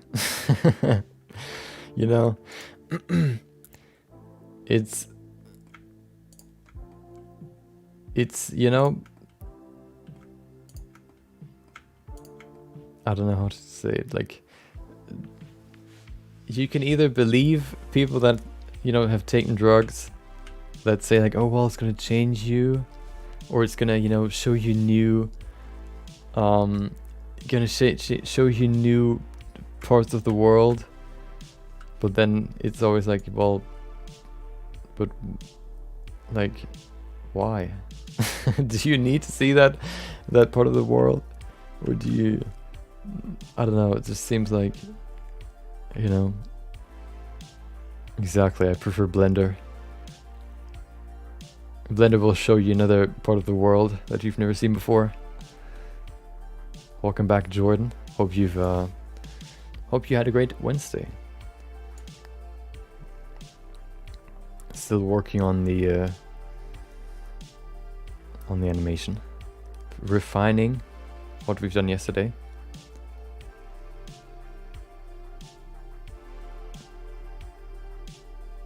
Yeah, as I said before, Blender is like, you know, if you want to have a high of, if you want to get high on Blender, what you have to do is you basically just have to go into a new topic that you never worked on, that you have no idea how it works, and then getting into it and trying to figure it out yourself. And then once you really figure it out, you get into this high of, oh my god, I figured it out. You just try 1,000 things to play around with what you just learned.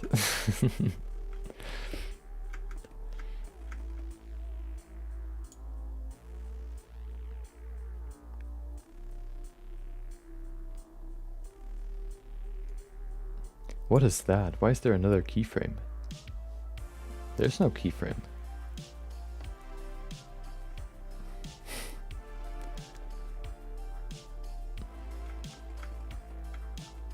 Blender is more human than people.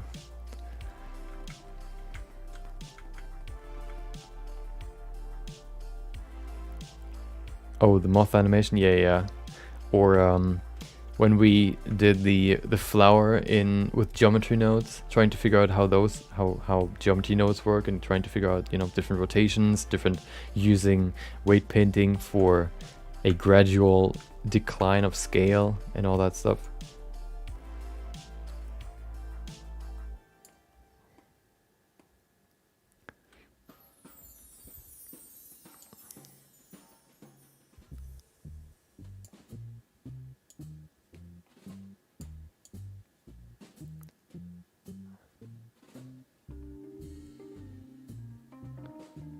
Oh no. You might like animation more than modeling. I wonder if there's procedural. I mean, there's probably procedural animation, but probably only for like abstract animations.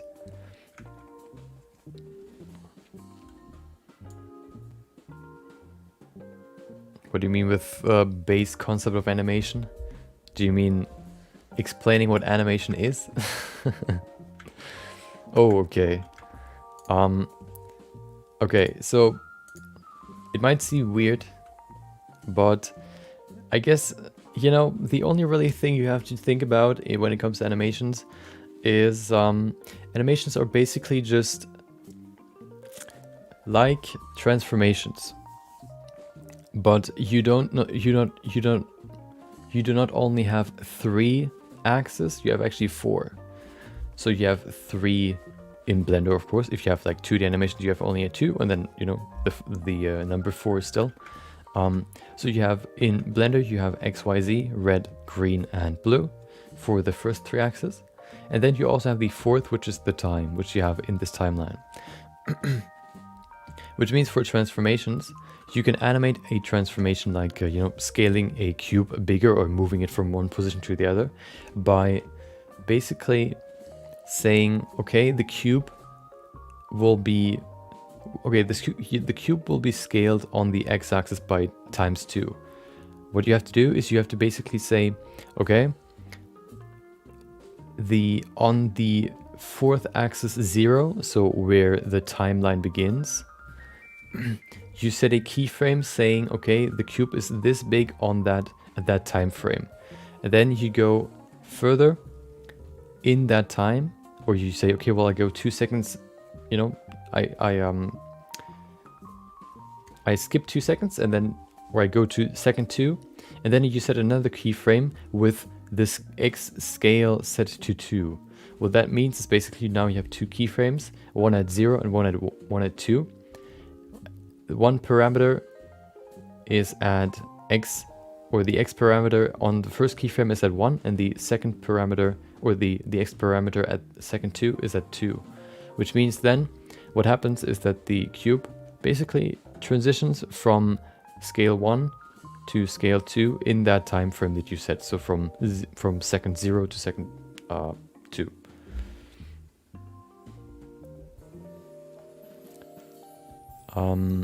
Yeah, basically you just say, okay, well, if you have these 2 dots, for example, keyframes are basically just snapshots, you could say, or manifestations of the current state of the object at that time frame. So if you say you have second 1 and second 2, second 1 your cube is at 0, 0, 0, second 2 it is at 1, 1, 1. These keyframes basically just manifest that, or tell, or these keyframes basically are like anchors. They say at 0x at second 1 the cube will be at 0, 0, 0, and then at second 2 it'll be at 2, 2, 2. Yeah, so it's basically just you have all these parameters like X position, Y position, Z position, rotation, X, Y, Z, and W. I don't really know what W is right now, but you also have scale. And then of course for effects you have stuff like the strength of the effect or whatever, for example in After Effects. And all you do is basically you set a pin in your timeline from where to where the value changes. So for poses you actually don't use edit mode, you use the pose mode if you have an armature with bones. So that's what the armature looks. Okay, well that doesn't really look like it. Hold on. Well, it's not really. There you go. So those are all bones. These bones basically control the mesh. You say, okay, well, this mesh, this geometry that is close to this bone will be affected by the bone. This way you can kind of determine which bone moves what, and then you can control these bones either by just moving the bones, or by using extra bones that move these bones. In edit mode you can change the position, or yeah, the position of the bones, But then in pose mode, you change the pose of the bones. It's kind of weird to explain. It's similar to, in edit mode, you build the skeleton, and in pose mode, you move the skeleton. Yeah, with weight painting, you can determine which bone deforms which geometry. Okay.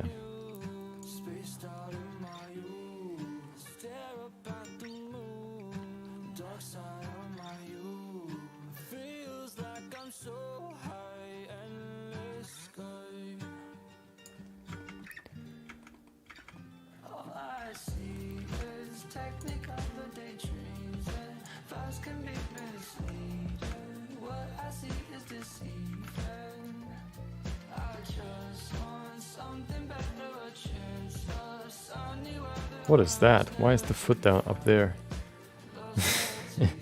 What are you doing up there? Oh, because that's the running animation, right? Yeah, okay.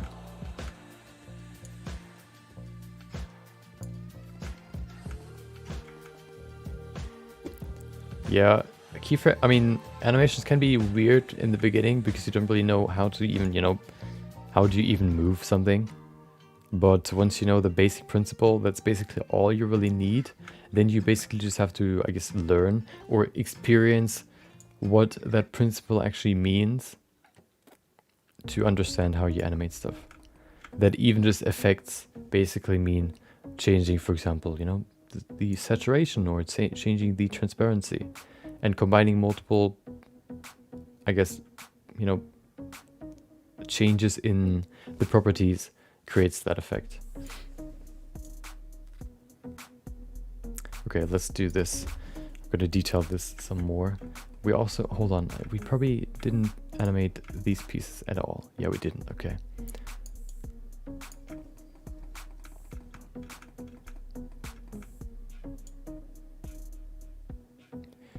You know what? I'm gonna animate them when they need to be animated. Oh, actually, no.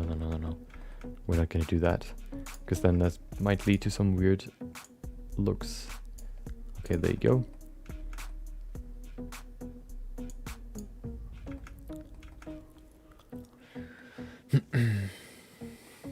Insert keyframe. There you go. This one's quite low, so I'm gonna move it up.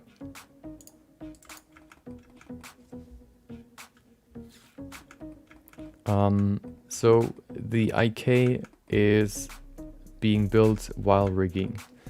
You basically say which one's the IK control, which would mean the hand in this rig, and then you say how many bones that are connected to that IK control are being affected by that control.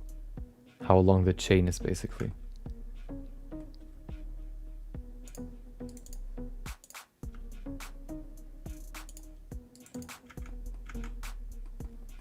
Similar to a modifier.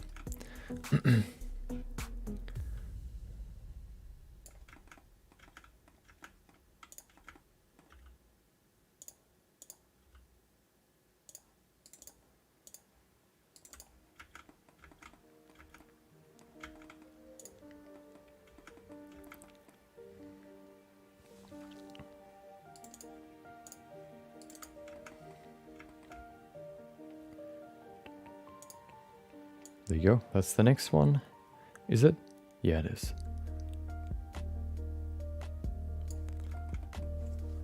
Yeah, IK, I mean, I've only done one rig so far, but IK is very useful once you, or if you, want to animate like a character, for example.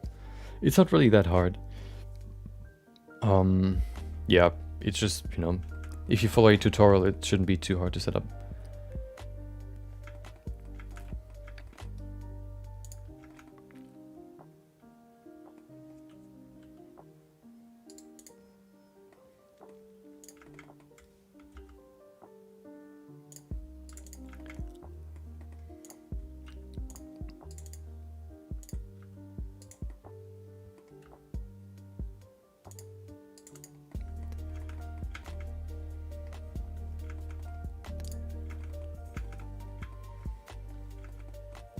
Oh, the head. Hell, hold on. We haven't changed the head yet. So he looks down, that's perfect. Doesn't work though. Keyframe, there you go. Next step would be him turning around and going to... turning around and running.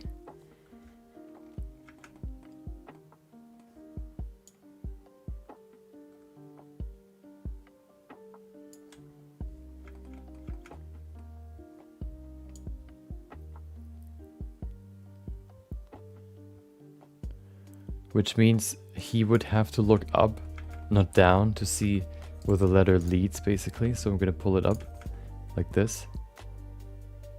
Yeah, perfect. He's looking at what he's kind of trying to grab onto. Perfect. I'm gonna clear this rotation. We don't need rotation right now. Okay. Yeah, rigging is quite tedious, or I just sucked at it. It's I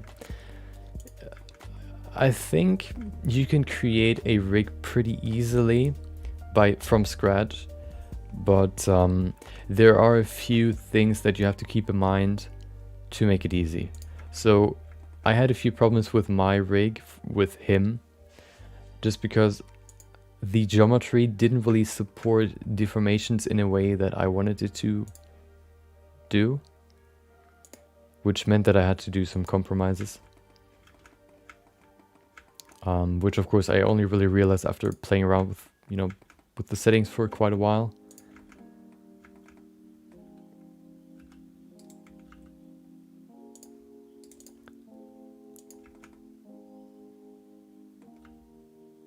But yeah, I think you just have to try, or you just have to create your own rig to really understand what you have to watch out for. I don't think that you can really explain what it is that you have to watch out for. You can probably say what it is, but it's hard to really understand before you did it yourself. Oh, before you did it yourself. Oh, I cleared the keyframes. Welcome back, Yanis. Hope you had a great Wednesday as well. Still working on your spaceship, I'm guessing.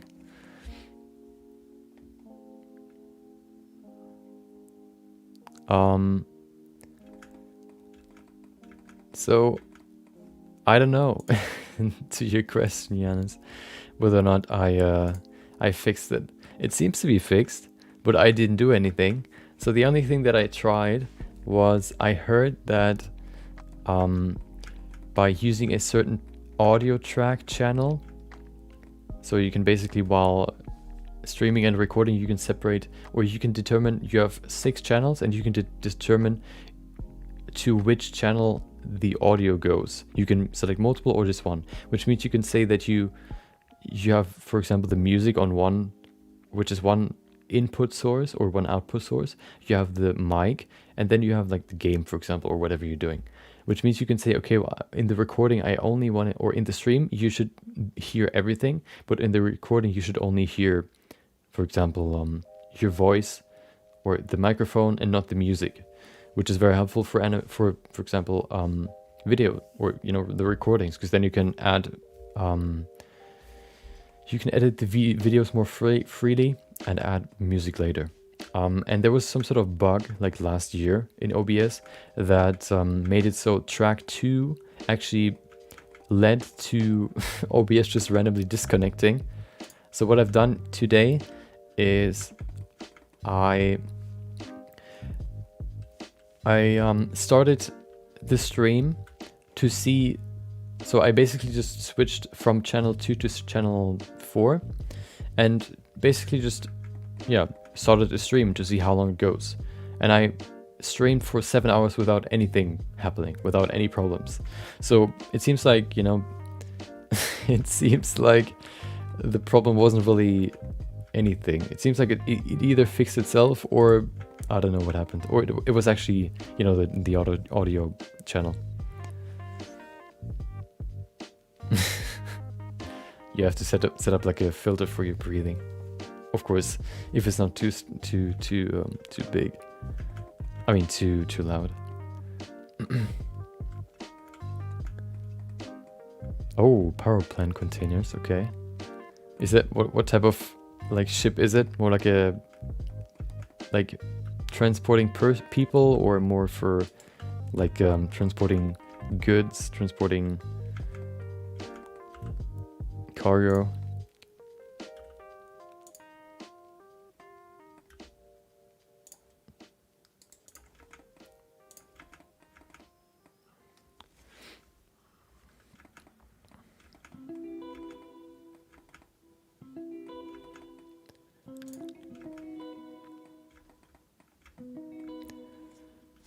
Oh, hell yeah. I would like to see some pictures.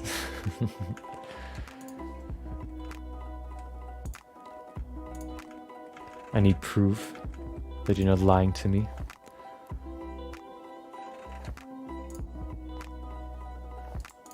Wait, did I delete the keyframe for my controls? Oh no. Wait, did I? No, I didn't. Why does it tell me that there's nothing? Wait, I actually deleted them.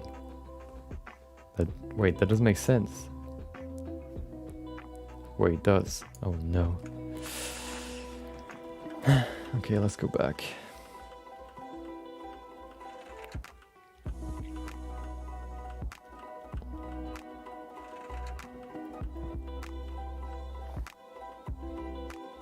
Oh, thank God. I was able to go back far enough. Okay.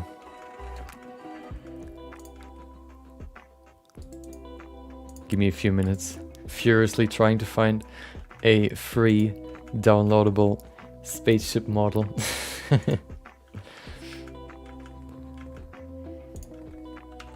Okay.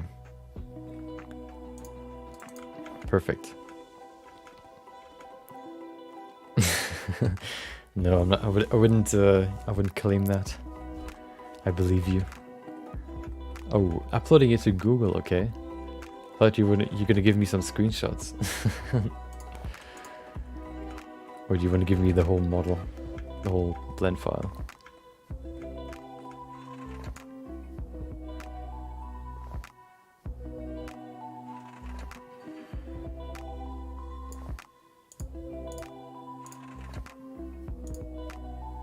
Okay, everything seems to be set for this one. Let's go to the next one, which would be up here.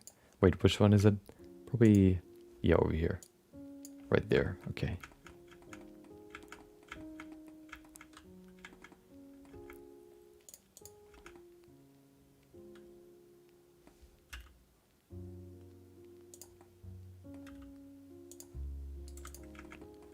Okay, we have the hands look good.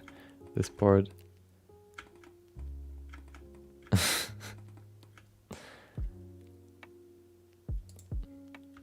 You mean climbing stairs or climbing ladders?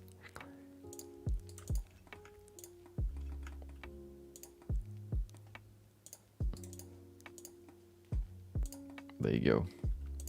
That's pretty good. Let's go to the next one. Wait, what's the next one even? Wait. Oh, we already switched. Okay. Oh yeah. That's one thing we can fix. So we can probably we can now copy the whole animation right here and bring it all the way, basically copying this to where he stops running, or where he stops the running animation. You know, oh, that was something I kind of, hold on, is there like an add-on for that? I would love to be able to color the keyframes. That would be awesome, like making them green or blue or whatever. That would make everything so much easier, because then you can, you know, section it off into colors. Like, oh, this is the running animation. The running animation is always blue, or, you know, Blender, color, keyframes. Change colors of all keyframes. I don't want to change the color of all.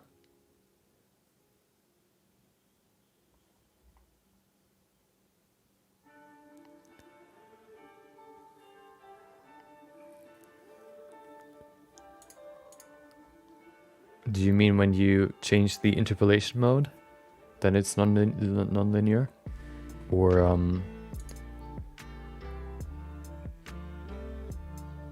what do you mean?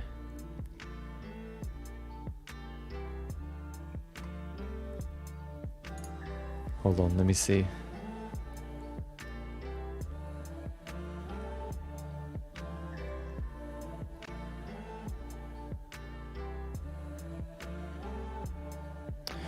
I have a 10 frame animation of a sphere. I created a black spot in one of the quads. I would like it to change position over the 10 frames. I simply want to move the frame. What?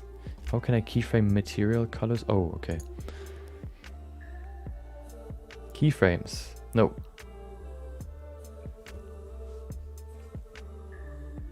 Pixar light? What is a Pixar light? Oh, you mean the small dude that crushes the letter?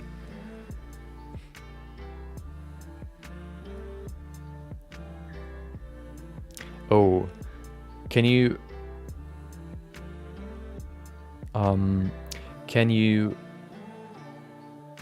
so do you drag and drop them in? I never used that actually, but that would be like a pretty good way to do it. You know, to do animations would be pretty fast.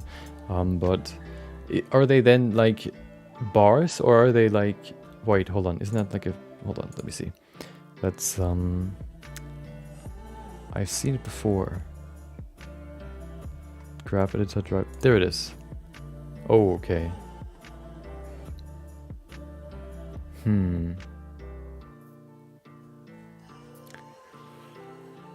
That could be pretty useful actually, but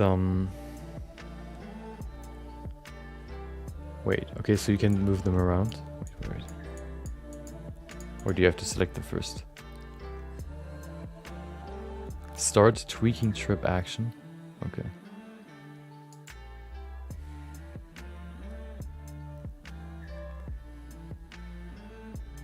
Okay, hello him, welcome, and see you later.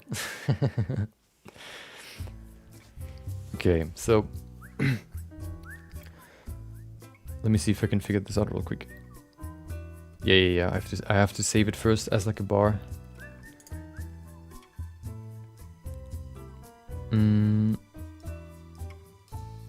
Timeline. There you go. So if I would save the running animation, everything. Hold on.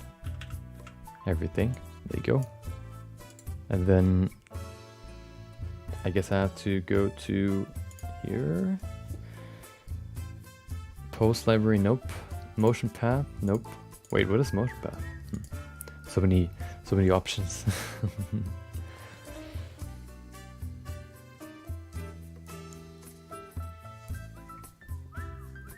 Yeah.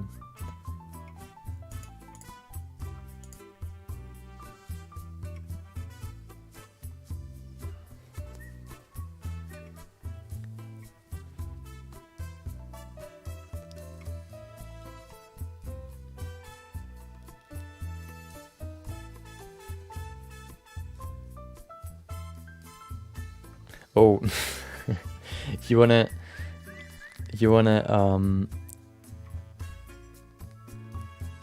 you want to create a lamp, or you want to create the Pixar lamp and then you want to add the moths to the lamp? You can probably just paste the link and then put like a space between the dot so that it's not being registered as a link. And then I can just copy it.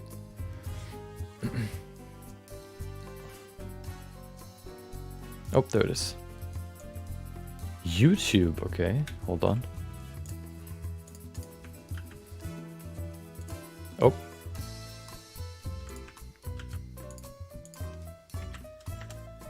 Oh, you mean the... Ah, okay.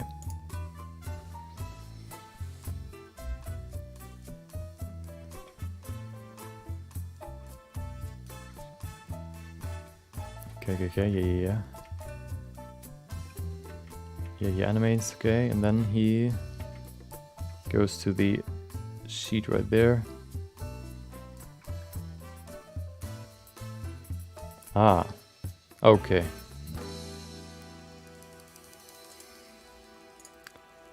So he goes and he has this selected. He goes into the, what is it? Nonlinear animation stuff. Wait, is that the right one? No, it's not. Is it?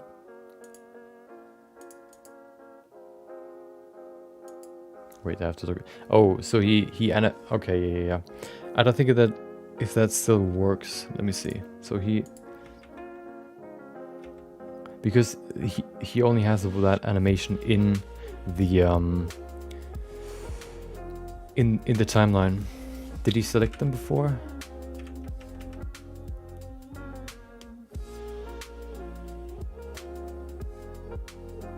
Dope sheet. Oh, okay. No. Ah. Okay, so he goes to the dope sheet. And then he goes to action editor. Then he selects the keyframes that he wants to create a animation out of. And he says, like, let's say running cycle.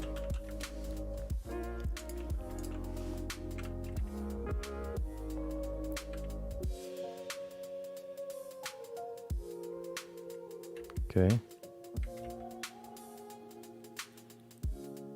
Let's see if that works. If you go down here to, okay, we go to the timeline. No, not timeline. We have to go to the nonlinear animation. Yeah, I think you have to.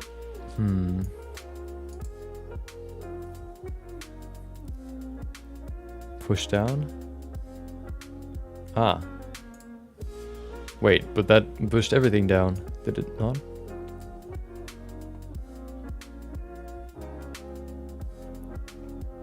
Yeah, I think it's already too late. Because now you have to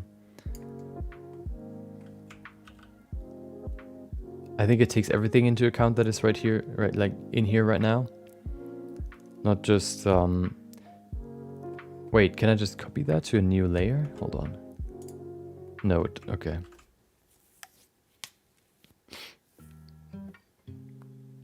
Yeah, I think it's a little bit too late, but it's good to know. Good to know this technique. This will definitely be helpful when you you know, when we do another animation, maybe at some point. Okay, let's go back to the timeline. Yeah, now I know. Perfect. Okay, yeah, good to know. Thank you. Okay, so let's see. So we need to copy this pose right here. We select everything. Oh, copy.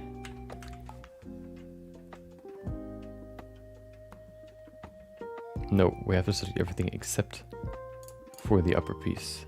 Do we? No, we don't have. We can just select everything. Copy and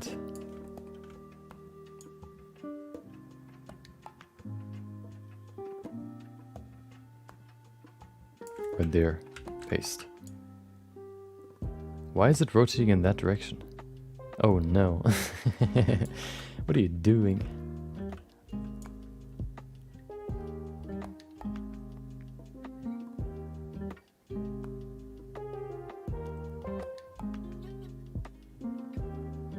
I think we copied the wrong thing, right? Yeah. Oh, there's another one right there. Okay, so we have to... Why does it... Oh, because it rotates, right? Yeah, it rotates in this direction. No, it doesn't. Why is there another keyframe? Oh, no. We copied the wrong thing. Okay. Right there. So we have to actually copy these keyframes for the spine, everything basically, over here as well. Copy and paste. There you go, and everything stays there. Oh, we have to leave the rotation alone. So only the pieces inside of the model. There you go. One. Nope, that's the wrong one. There you go. 1, 2, 3, 4, 5.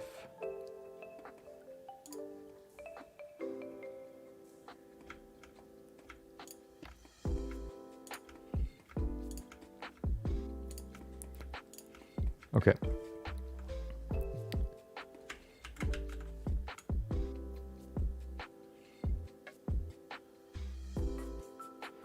You can probably just send the link in the chat the same way you sent the YouTube link.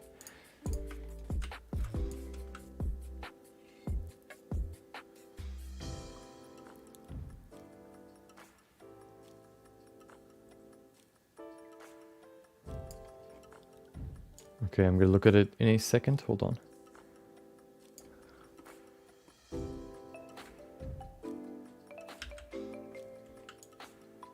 There you go. Perfect.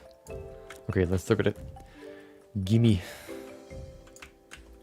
Oh wait, it actually recognizes it as a link, but it doesn't delete it. That's interesting.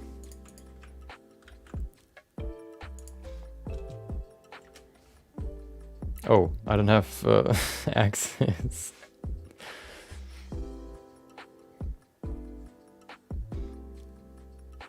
Can you make it accessible for everyone? Or how do you want to do it?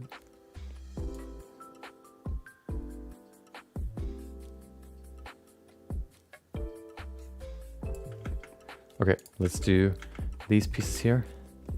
Okay, let's see again.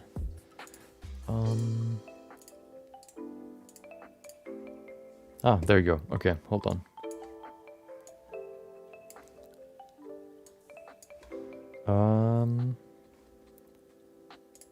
Okay, let's look at this spaceship. Okay. The outside.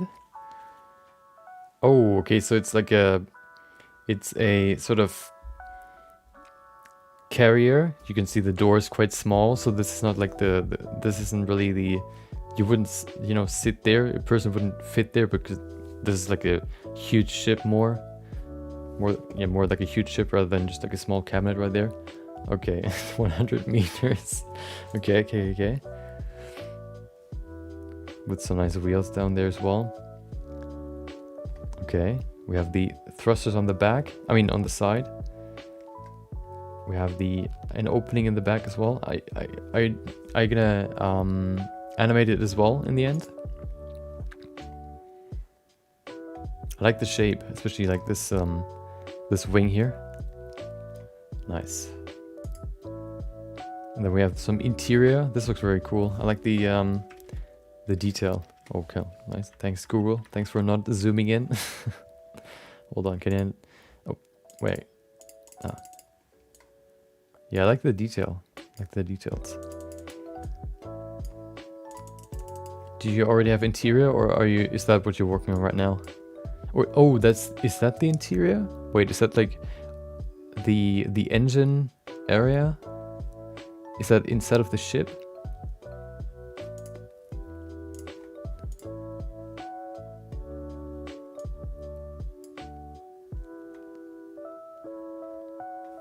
Wait.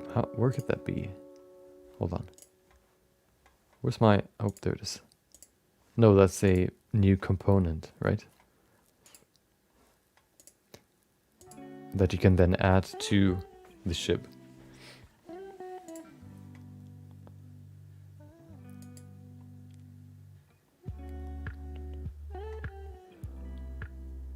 The power plant, okay. Looks pretty cool. So that's but hold on. So what is this case around it? The case is for wouldn't that, or is the power plant like a building next to it? Is that what that is? To kind of fuel it, basically.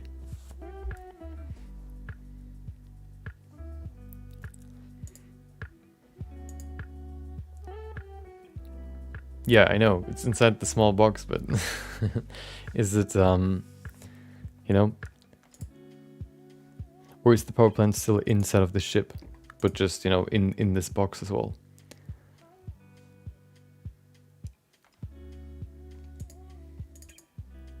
The can? Oh, you mean in the can for the... Oh, okay, that's the can of like a regular size can, basically. Okay, so it's not huge, but it's also not small, like a small box, I guess, like this big maybe this big. Okay, yeah, I get it, And what do you what do you need the time or the digital clock for? Is it also for the power plant, or is it more for like the, I don't know, like dashboard in your captain's cabinet? Oh, there it is. Wait, there it is. Oh, okay, yeah. Oh, okay. That's for, hold on. Yeah, for the dashboard. Okay, yeah. Oh, with some, you know, some hatchets as well, or some I don't know, storage containers, boxes, whatever. Some nice walls here. Okay, nice. Is it gonna be more open on the inside, or more close with like super like multiple small rooms, or is it gonna be more open where you can actually see quite far?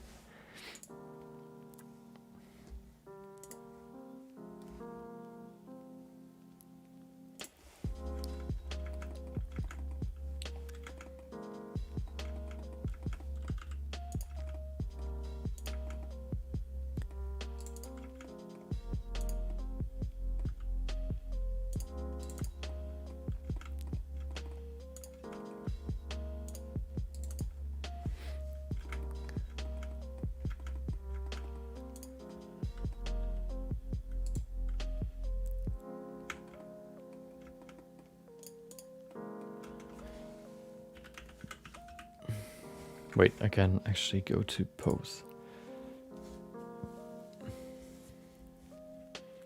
Yeah, so, okay, yeah, so you're trying to section it off into multiple areas. Not only the, you know, living area, living quarters, then you have the machinery, and then you have, I don't know, some more open spaces for like a market or whatever. Okay, looks pretty cool. Cool concept. So you're gonna, in 2 years, you're gonna come back to me and say, well, look at this finished ship, fully animated and now purchasable on TurboSquid with for $250 or euros, whatever. There's actually, so I looked up the most expensive, I guess, object you can buy on TurboSquid. And the most expensive piece is actually a fully fleshed out supermarket. I think it's like Best Buy or something else. And it is actually like fully fleshed out with textures and all these different, you know, like all the products actually as models, which is really crazy. Probably for some sort of demonstration or whatever. Maybe, I don't know, for what it really is, because I think it costs like 2.5k. Who's gonna buy that? Except maybe for, you know, the brand itself. Yeah, you can probably use a lot of it for portfolio stuff. Not only the ship, but also the interior, texturing, shading, lighting maybe even. Modeling, of course.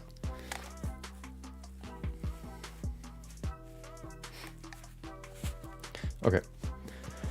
I wanted to go to the pose and clear transform. Oh, there you go. Wait, the rotation is still off, right? No, it's not. Is it? Oh, hello. Seems like it. Oh, this one's scuffed.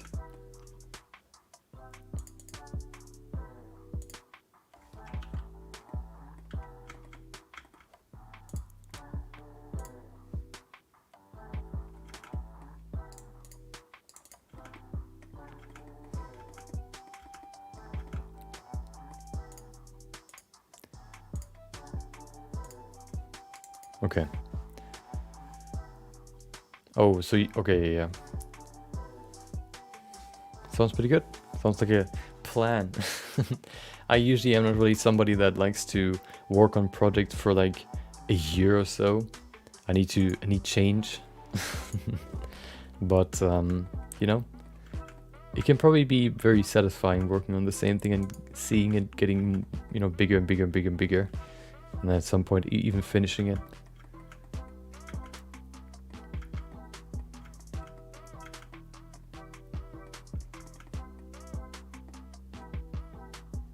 Yeah, exactly. It's multiple projects. It's like a whole collection of projects.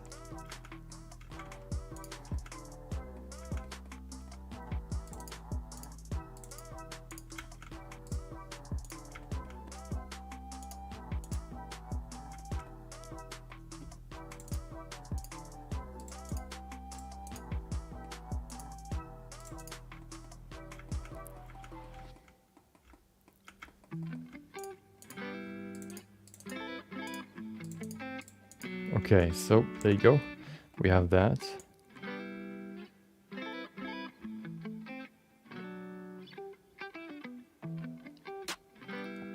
Zip. That seems to be okay, and then he transitions to this part.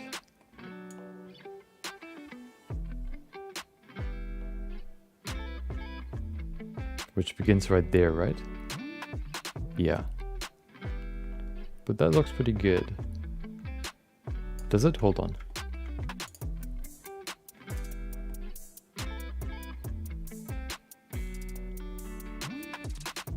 Yeah. Oh, so you, okay. So you're not trying to make like one thing fully, you don't want to, you know, fully, I guess, perfect one thing, but at least you want to bring it to a certain level and then you move on to the next piece. Okay, I'm gonna drink something real quick. I actually filled my water bottle but didn't drink anything.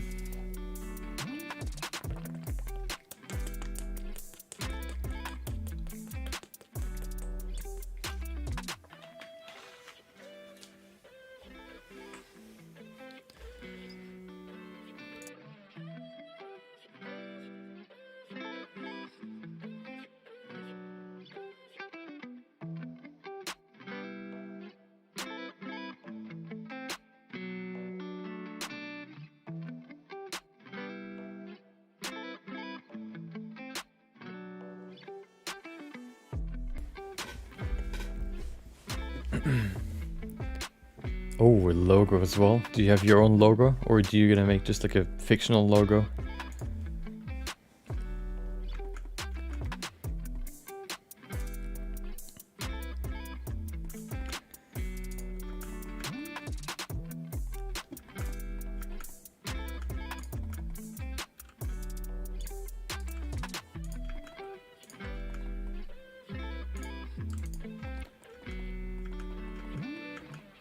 There you go. Yeah, I think yeah, it's what I call a benchmark project. Basically, trying to put everything you've learned so far together into one project with all the different, you know, categories of what you can do in Blender, and trying to make it as good as possible to kind of just see how good you can, you know, make one piece or one project.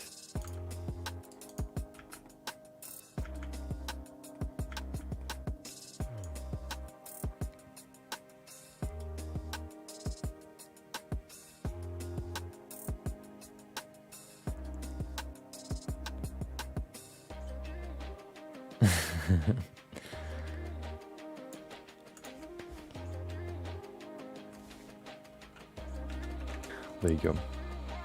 Okay.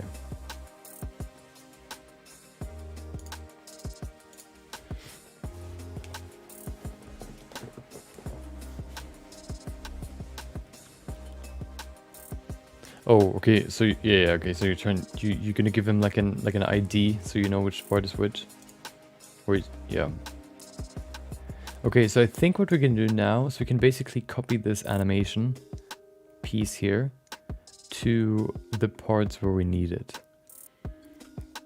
So this running animation we can just, you know, copy to the parts that actually use it, which we can then basically use to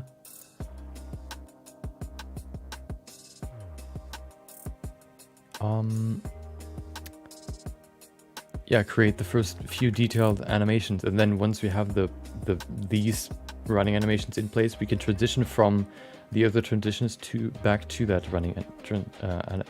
We can basically create a transition from that animation to the other animations. What I wonder is why he kind of, why this rotation takes so long. The spine control, oh, the rotation is, oh, okay. But I think that's actually okay. Yeah, okay. So we copy everything in here. Wait.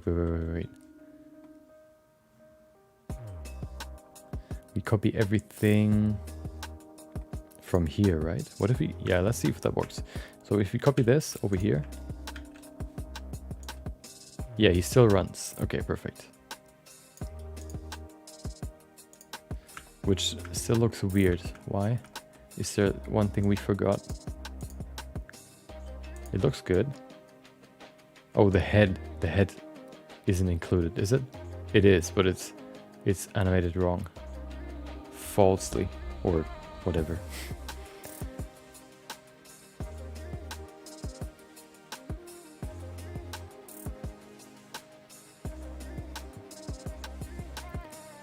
So we have to change the head as well.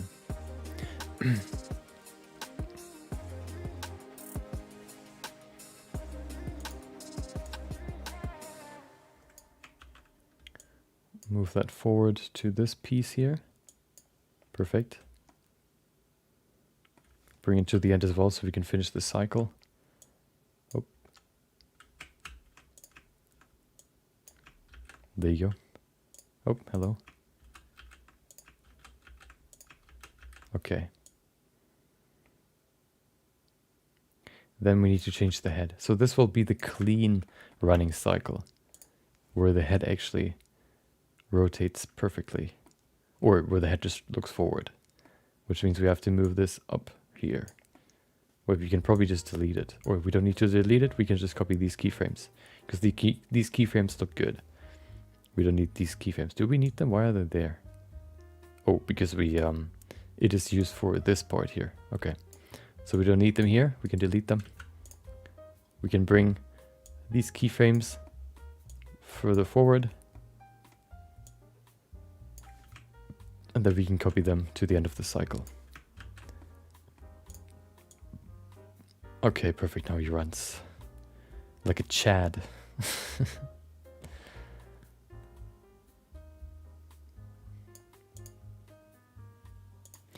It seems like his chest is rotated though. Why is that? Is that because of this rotation? It seems like this rotation is kind of off. Yeah, you can see it from here.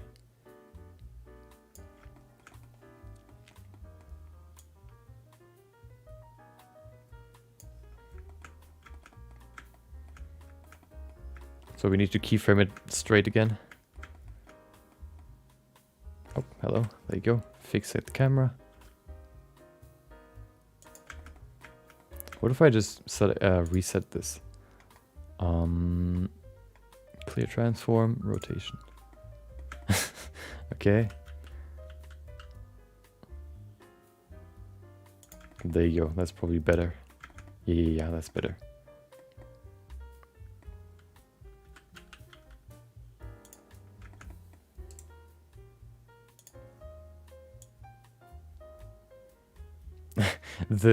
We still have to keyframe the leg parts as well, the pivot points.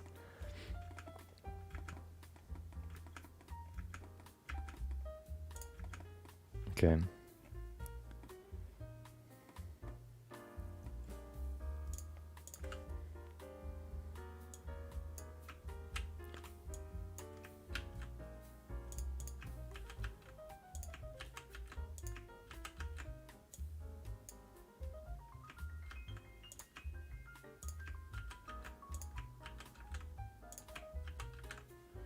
So now he looks cleaner, okay.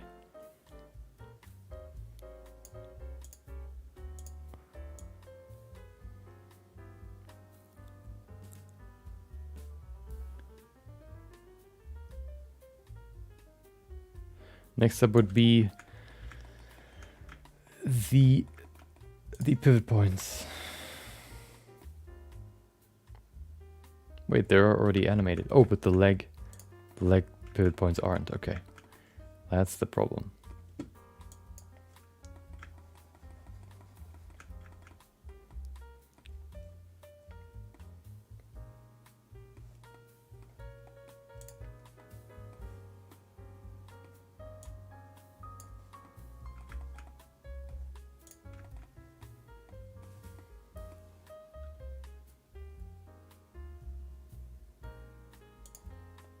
We set 2 keyframes here, that should be enough. There you go.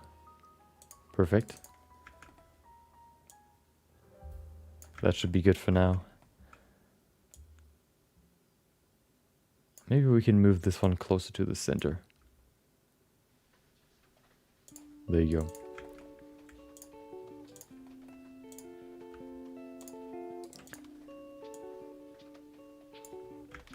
Okay, then we can copy those to the next piece, or to the actual cycle right here.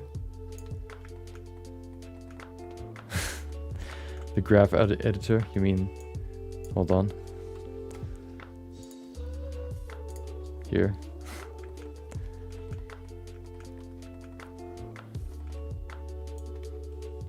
I usually use the graph editor for, you know, smoothing the animation. Not really for placing keyframes or whatever, or changing the values. I think this is just more... I just have more oversight over this. Welcome asses. Assas. Hopefully that was the right pronunciation.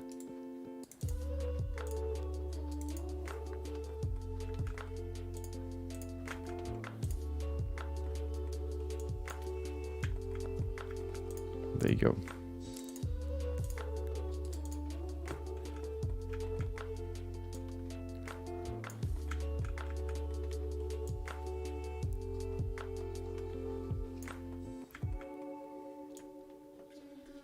Okay, I think that's good now. Perfect. Maybe we'll use depth of field for certain parts.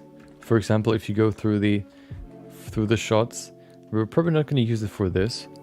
I think there's only maybe 1 or 2 pieces, or you know, parts where we can use depth of field. The first one would probably be maybe here.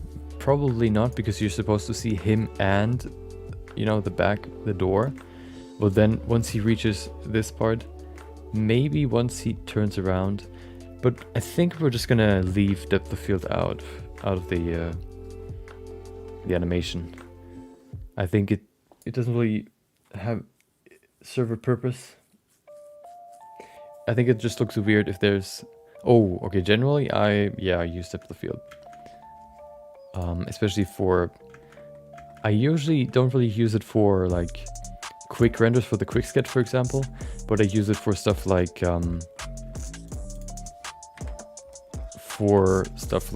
you know, the ogre's piece, for example. I've used it.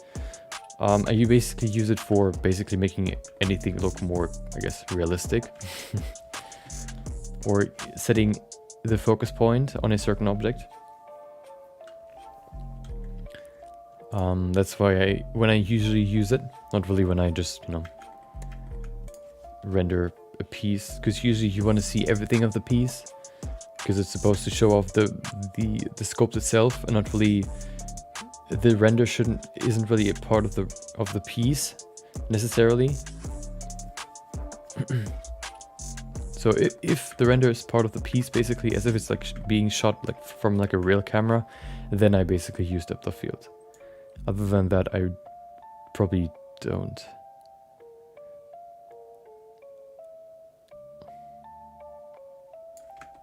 Okay, let's look at it again. Just to see if everything looks good. I think that's good.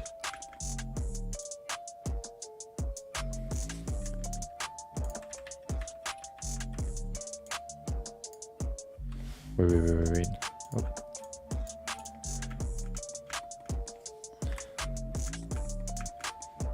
That's why I have my diagonal empty here. That's the depth of field empty. So if I need it, I have an empty to control the depth of field.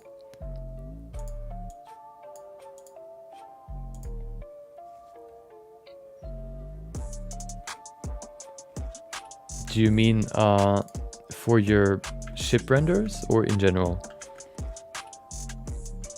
It can very easily, you know, bring more realism to your scenes. So if you're going for that, then definitely.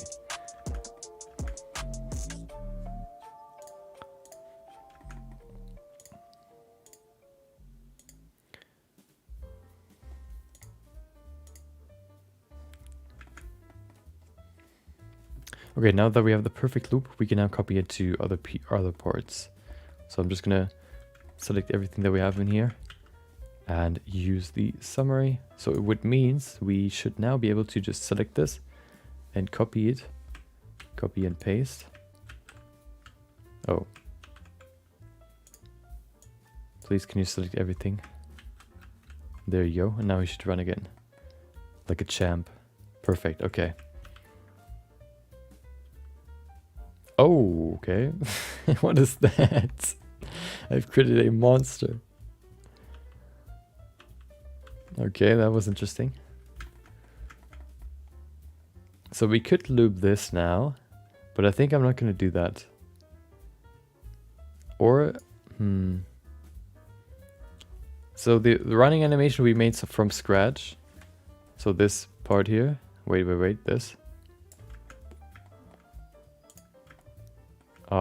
We basically use this as reference and then basically just, you know, yeah, we used this as reference and made the animation from scratch. We did the animation, or if you want to see like in depth how we made it, we probably did it 2 days ago. So on Monday, if you want to see how we made it, we talked about the process of, you know, the layers of the stages of animating this running animation, or, you know, creating the running animation, which we've built so that it's, you know, in a loop, so you can just copy it to somewhere else. For example, you can use it in multiple places. So what we're going to do now is we can just select all the keyframes and put them, for example, here into the first part right there, where he transitions to the running animation, which would be right there. We can basically just paste it probably, and then he's running. Hell yeah. And see, we already finished that. And then we can just, you know, go in here, select everything except the first keyframe.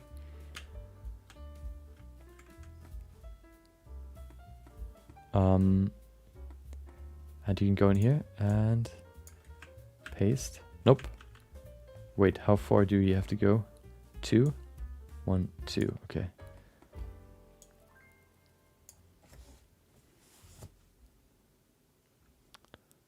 There's a page that you input a video and it animates it by itself. Okay, sounds interesting. Is it like an algorithm that analyzes the video and then it gives you like a, you know, it gives you a rig that you can then apply to your rig?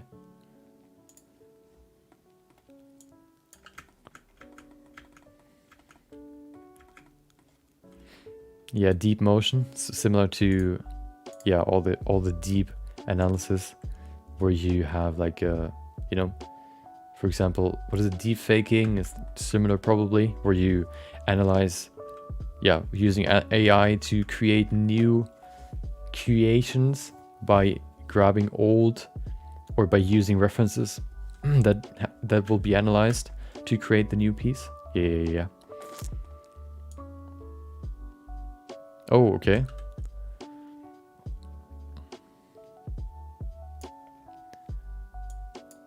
Sounds pretty cool. Maybe we'll... Do you know the name? Is it like just the website, or is it like a program?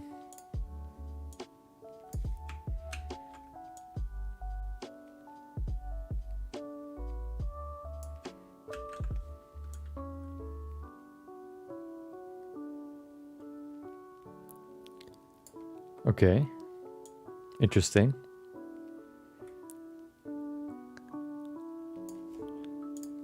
Wait, let me look that up. It's called Deep Motion. Deep Motion AI motion capture and body tracking. Generate 3D animations from video. Okay. Real-time body tracking. Learn more. Sign up for free. Well, can you just see some... Oh, there it is. Well.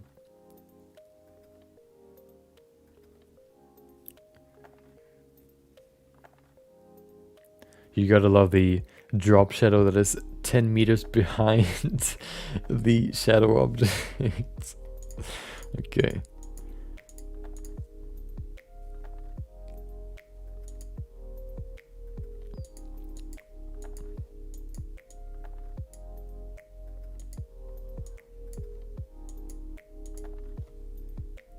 Character retargeting and preview. Custom FBX or GLB characters or create a new model directly through Animate 3D, and then our AI will automatically retarget animations onto your custom characters. Plus, with an interactive animation previewer, you can verify your 3D animation results immediately before downloading and copying into your solution. Okay. In the web browser.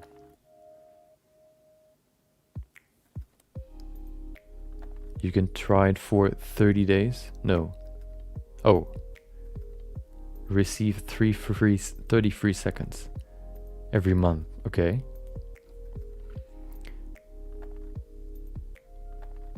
Oh, okay. Yeah, it's similar to, you know, motion tracking. Probably just a little bit, you know, rougher because you don't really have the real life points that are being tracked, but you have the AI that tries to basically, you know, read the silhouette or the person and then transport that onto the character.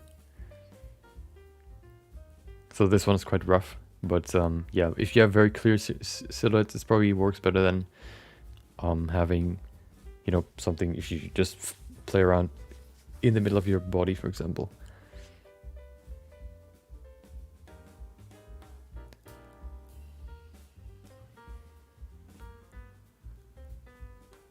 Yeah, they're quite, you know. Of course, it needs some cleanup, but of course it can save you some time when you want to animate stuff or make it organic. Okay, let me put that on my what do you call it? On my notes. Put that in my notes. Maybe we'll look into that at some point. Hold on, where are my notes? There you go. Wait. Okay. Maybe there's a time where we're gonna just, you know, play around with it. Maybe test it out. We'll see.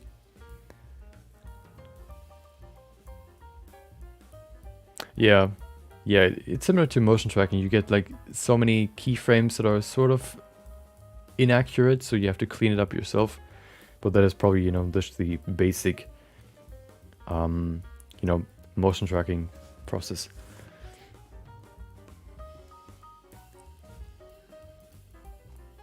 Content ideas, there you go. Deep motion AI motion tracking.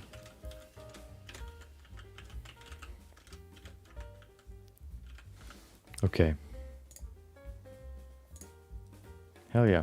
Thanks for the new idea or the, you know, for this suggestion. Looks pretty interesting. So maybe we'll look into that at some point. Okay. So what I want to do with this shot is I want to leave some space before he continues running where he kind of turns around and looks at the door again. So I'm going to leave a space right between here so we can probably copy maybe the legs but everything at the upper body will probably not be copied, which means I'm going to leave just a space there to create a custom animation.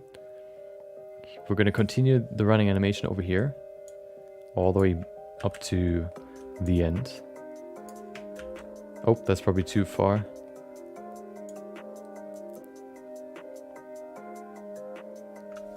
Which means we can probably copy just maybe, hold on. Let's copy these, maybe this. Let's see how far we can go here. Copy this. Perfect. So now he ends. Oh, that's actually perfect. Is it? Wait, wait, wait.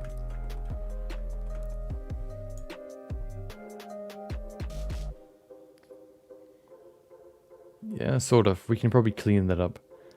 But at least the right foot is, you know, in the front. So that it's not... We don't have to change the whole pose. That's good. Perfect. So we have a animation right here. We have one right there. We have the door breaking, which we can still animate. Or which we have to animate, the custom animation for that. We can probably do that later. I mean, we can probably copy some of these keyframes still. Which means...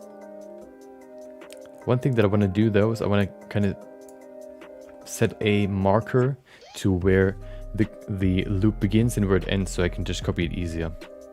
Because right now you can see we have this constant stream of keyframes, which is hard to really, you know, figure out where the start is, where the end is. So I'm going to set a marker right there. How do you edit the marker again? Rename marker. Running. Cycle. Begin. Beginning, probably. Let's say beginning. Beginning. There you go. Let me go to the end. Which is this one, right? I think so. Because then it... No. 1, 2...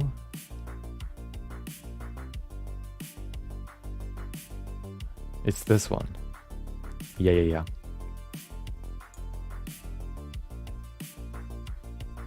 Is it? It doesn't make sense.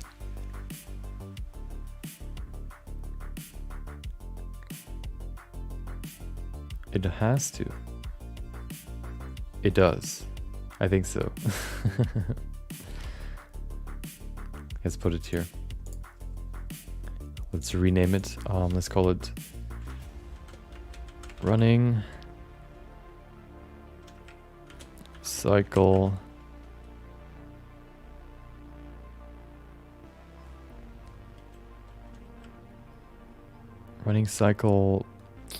end. Welcome, Zacharias. Thank you. You keep it up as well. Still at work. Oh, sounds like you're in the western area of the world, on the western side of the globe. If you're still at work, it's gonna be sleep time for me soon. Okay. Wait, I didn't save the name.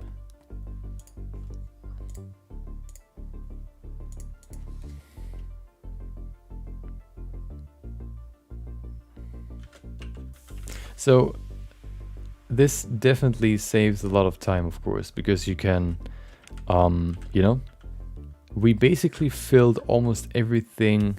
We can fill almost all of the of this animation with the running animation, because that's what he does the most. So we only have a few more animations we have to really do. Then it all comes down to the cleanup. Running cycle, or to the detailing. Running cycle end. NY, no, NJ. Wait, NY would be New York. What is NJ? Is J right next to Y? No, it's not. Okay, so that was actually deliberate. What is NJ? Not Nebraska. That doesn't make sense. Let me see. I don't know. I don't know all the states. Hold on. New Jersey. Hold on. Is that right? Hold on. America, NJ. New Jersey, easy. Easy. Yeah, I mean,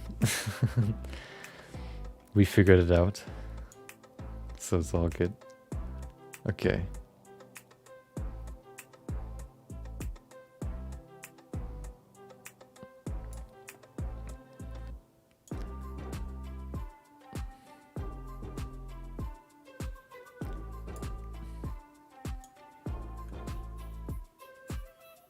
Hope you don't have to work for that much longer. Wait, New Jersey? What? Let me see what time is it for you. What is it? I actually have like a tool for that, right? Okay, I didn't save it. Time zones.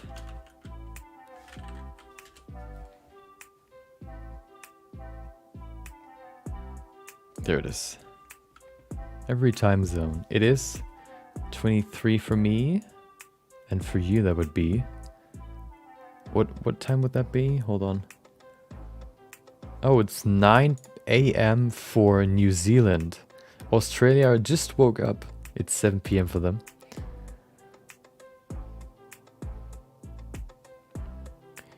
Is it Eastern? I mean Eastern or Central? No, it's either. Oh, there are two? No, four? There's PST, there's MDT, there's CDT, and EDT. Wait. 4:59. Oh. So you're almost done, basically? Or did you start late?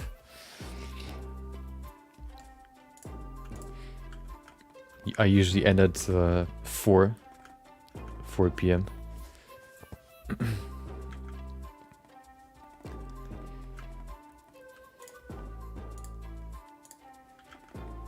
Okay.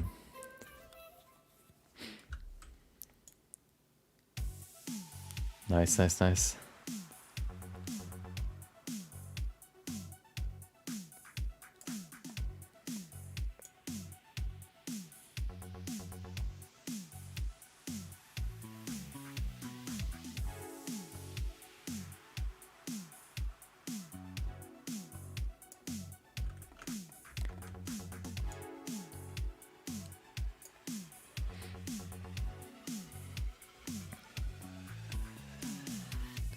2 p.m. Oh, wait. Oh, you're further back. So that means wait. 2 p.m. That means if it's perfectly 2 p.m., it's 2:30 in India right now. Well, it's 2 a.m. Okay, so it's 12 hours later. Well, that wouldn't even make sense if it would be 24 hours later. Okay, well, I'm dumb. But basically, if you would dig straight down from where you are right now, you would come up in India.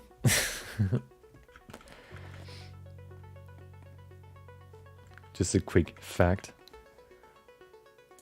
The weather, oh, there's actually like a new widget that Windows just randomly installed that tells you like the what weather it is.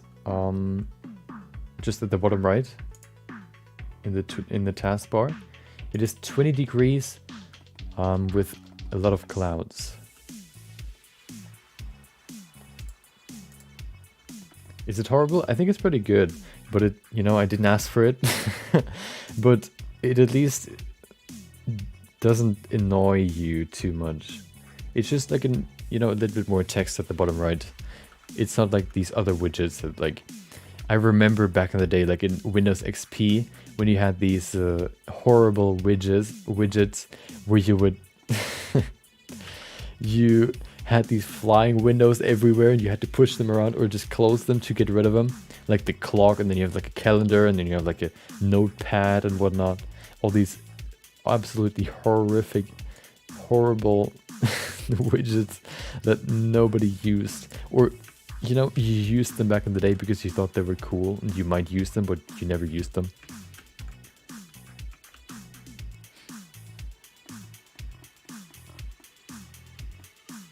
Madagascar. Oh, okay. So it's not India. 2 p.m. Wait, but if you're at 2 p.m., that would mean the other side would be 12 hours later. That would be Yeah, maybe. Oh, there's also, well, there isn't really only the rotation, but there isn't only Z rotation, I guess, but also X rotation. So it would be, that would, you know, be important as well.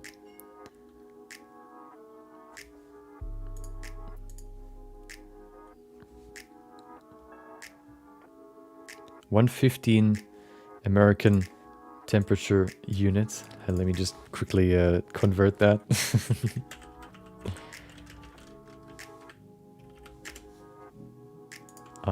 115. Oh, okay.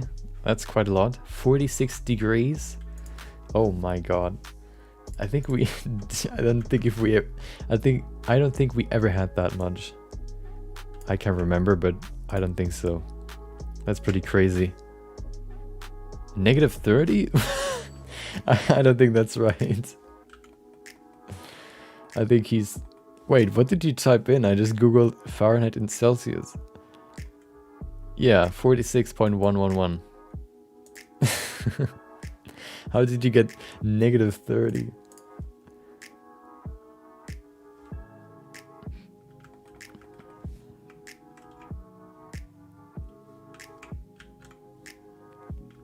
Wait.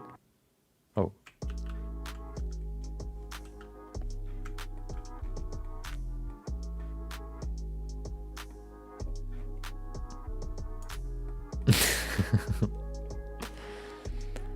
Yeah, it was pretty warm like a week ago or so, but then it went like, there was like one rain shower and then everything went, you know,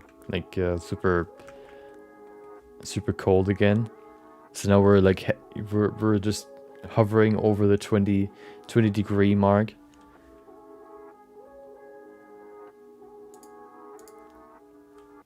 Do you mean because it's so hot they're gonna have even less power?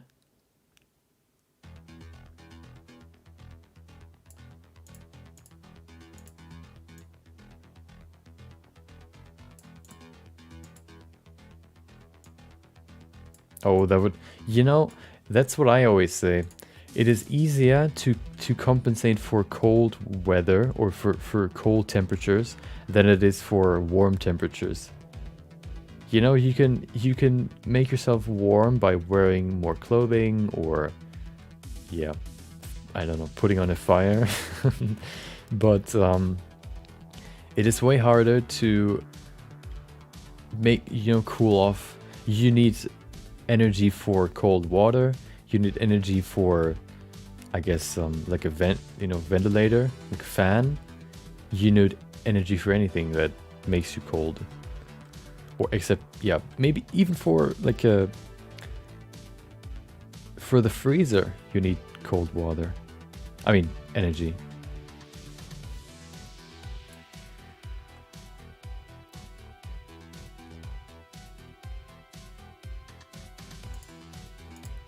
Yeah, exactly. You can just wear more clothes to get warm. But if it's warm, then you're done. You can't do anything if you don't have any electricity. Yeah, it seems like. But what is weird then is, why did it only crash now? That's the weird thing. I didn't follow the whole event, but you know, didn't they like? Was there like some sort of event that triggered this outage, or does that just happen every time, but this time it was worse?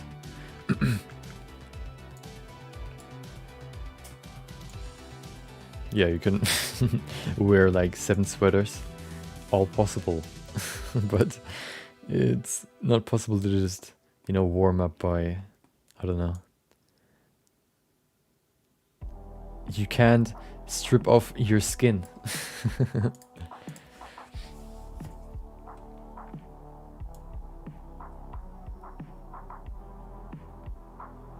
Okay, we have one more running animation. Hell yeah. Okay, we need to copy it in here. Copy it right there.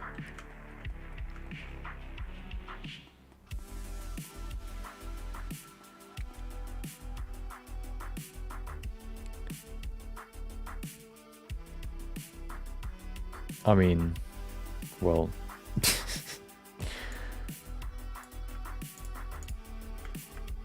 you know, that's like, okay, I don't really have like a good example, but like, oh, you can't do that. Well, you can theoretically, but then you're gonna die, and then well, yeah, okay, of course, obviously you could do it, but you know.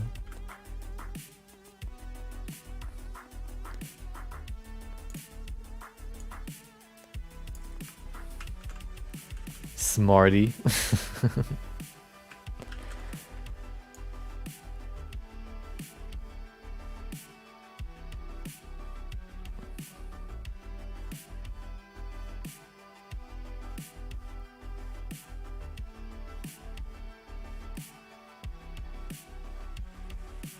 What is this? Why is there a keyframe in there?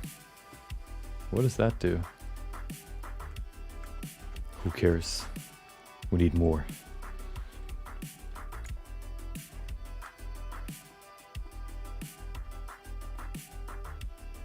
Let's say we grab these. That's probably too much, right? No, it's not.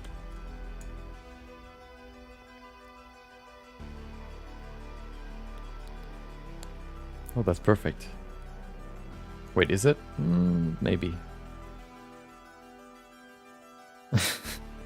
Please, if you do it, if you if you do the challenge, don't send me pictures or us.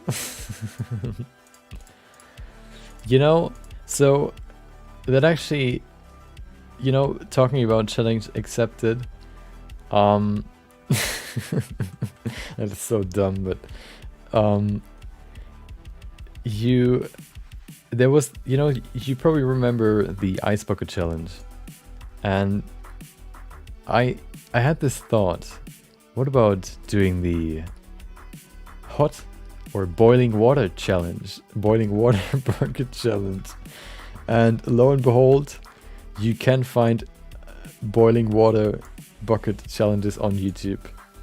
So if you if you want to look it up, you can find some. And they seem to be quite so at first I thought they were just, you know, fake, but then you think about the YouTube video where someone tries to keep their hand on a, you know, stove plate for as long as possible, or or yeah, basically the thing that gave it away for me that it looked real was basically because the their skin went absolutely red once they, you know, poured the water over their head. So they went absolutely red, like the whole skin was completely red. So it looked pretty believable. Yeah, so if you want to look that up, feel free. But you know, if there's a challenge, somebody's gonna be willing to do it.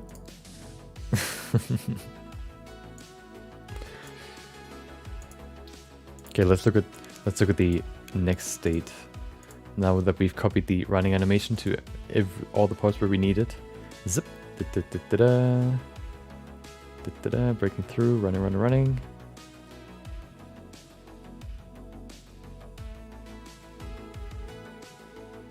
Why is he sliding?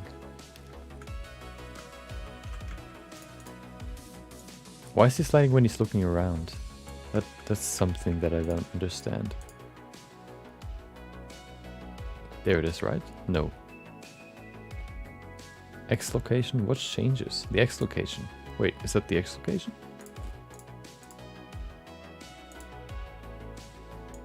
Yeah. Why does it change?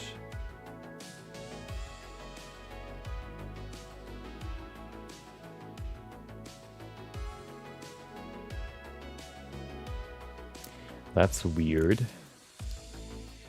Only the X location moves. That's weird. Okay. I guess we can just fix it by copying it.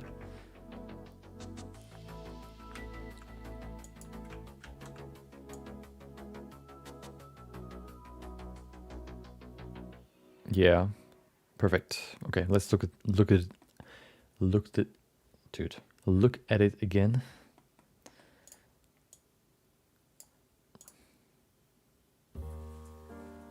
Perfect. Breakthrough, perfect. Run, run, run, run, run, run.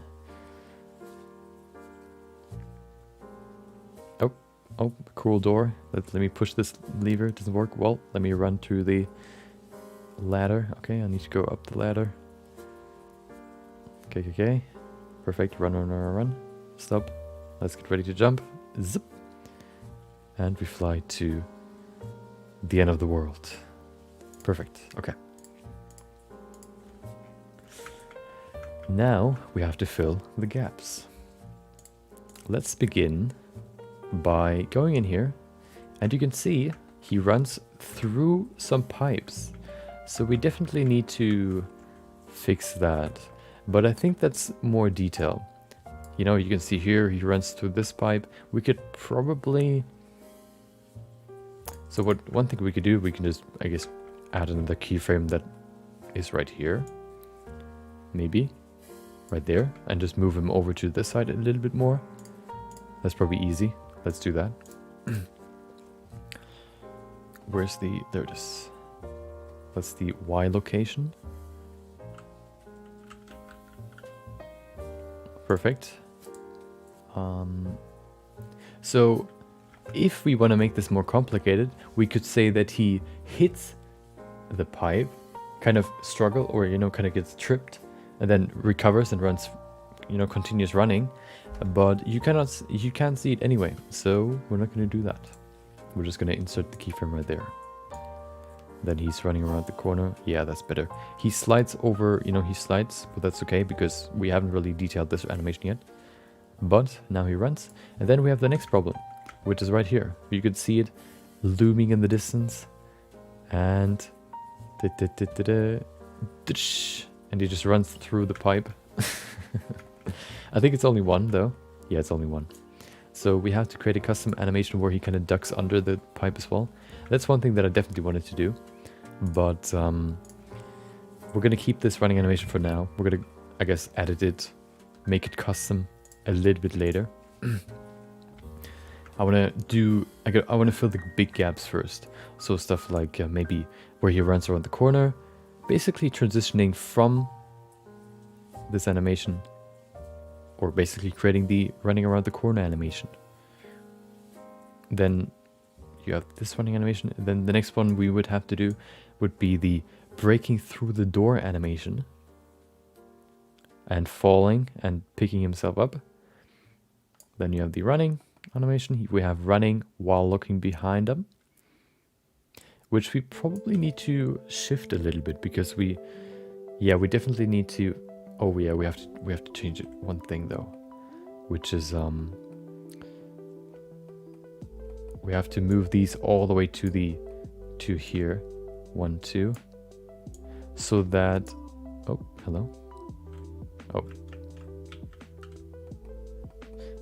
we have to move them all the way to the end of the other cycle, just because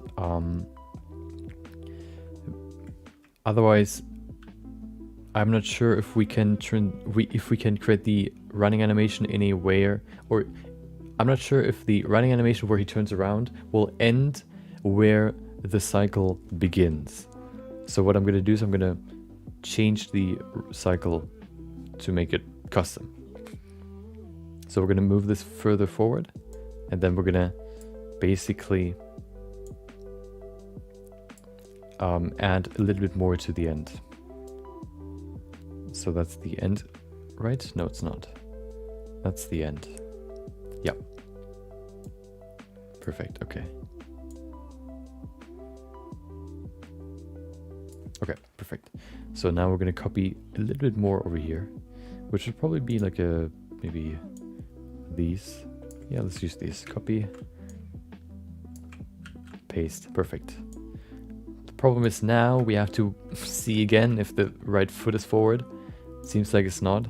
Oh, it actually is. Perfect. Hell yeah, that actually looks pretty good. So you see how he slides. That fits very well. Perfect. Oh, we're lucky. We're lucky. Okay.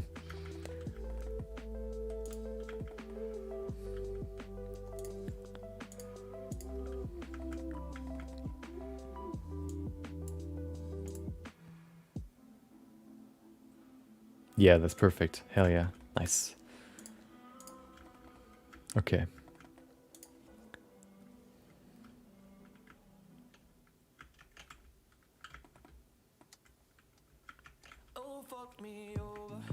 There you go. So, yeah, and then we have the, I guess the next big animation would be the climbing animation.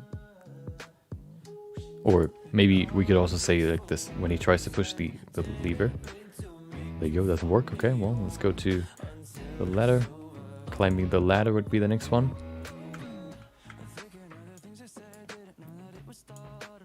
Okay, he gets, oh, and then of course, you know, getting to the end as well. And then bracing for the jump. And then maybe some sort of, you know, floating animation as well. And then that's it. Then it all comes down to how much, I guess, detail we want to add as well. And then we basically have the animation down. Then it comes to the lighting, shading, and post-production. Good thing is we're going to use Eevee. I can probably show you what it looks like right now in terms of the lighting. We can maybe look at it in while using the lighting scene. I just have to bake the lighting real quick. Shouldn't take too long though, hopefully. And it seems like the bug from the past 2 days is fixed. So it was either actually the you know, the what is it? The audio channel, or I don't know, it was just some sort of random glitch. So what I thought about was more so I thought about something more abstract, like some sort of mass following him, or more like maybe not really a cloud probably, because I don't want to mess with smoke simulations, but maybe something more like a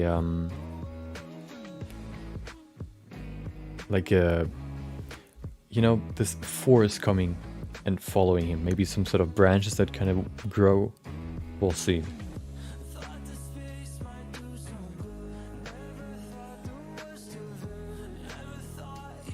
I think it's not going to look as intimidating, I guess, if it's just going to be like another dude. Okay, let's see. Let's see if it works. Yep, perfect. We're going to relight this probably at some point. There's also going to be like a light right there, which isn't really visible though, which is weird. Oh, look at this. Wait, no, okay, never mind. Never mind.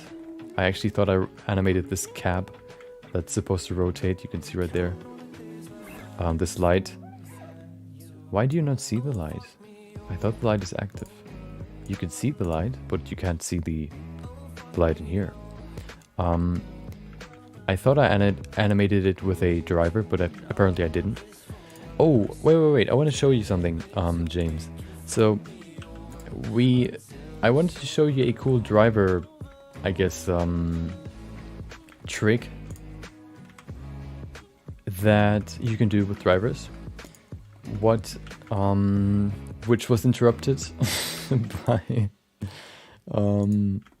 when I tried to show it to you, we were interrupted by the glitch. So what you can do is you can go in here and you can select a certain parameter. Let's use the Z rotation.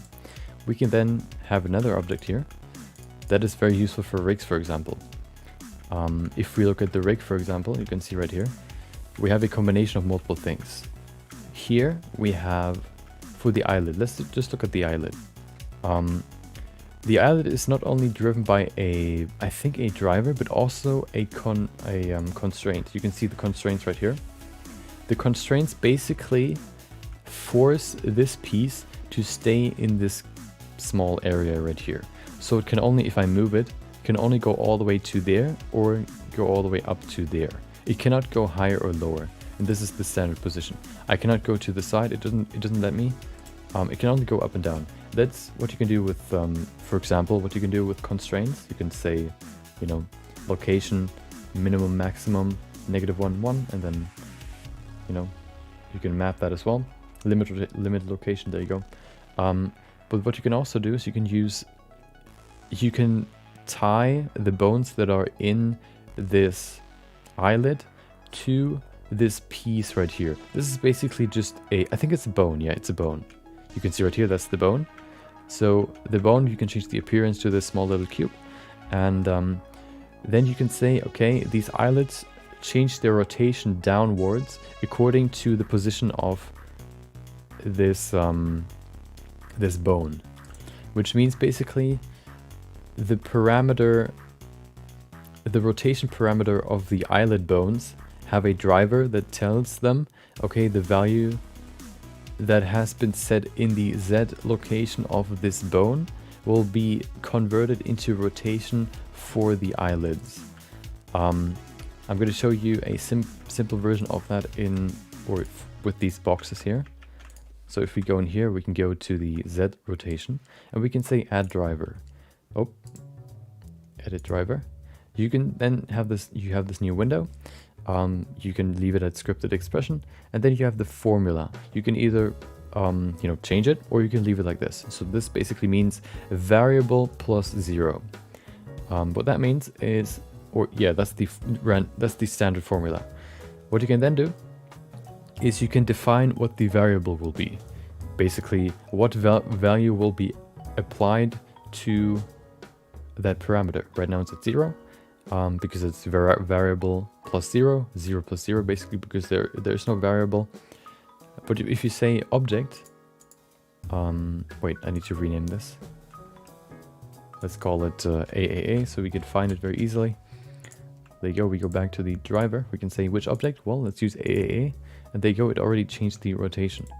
What now basically happens is the driver changes the value of the parameter Z rotation. It basically applies the location, the X location, right here, type X location. It applies the X location of the cube 2 or the cube AAA as the value for the parameter of the second cube that has the driver. If we set this to Z rotation, you can see nothing happens, of course, because it's not rotated. If we bring it back to X location, you can see it changed. And now if we move this on the X axis, ooh, we can control the Z rotation of this cube by using this cube. Or what we can also do, of course, is we can, for example, I don't know, like Z rotation. Okay. Oh, now we can control the Z rotation. And that's basically what you can do with drivers. You can do way more, but that is the most basic stuff you can do. There's more interesting stuff, like you can add muscle bones to your character. So you can see it here. I've added muscle bones as well. The muscle bones are the no, not, are those the ones that I mean? No, we can see a driver right here. This elbow bone has a driver, and actually it has two. So what that does is, let me see if I can show it to you.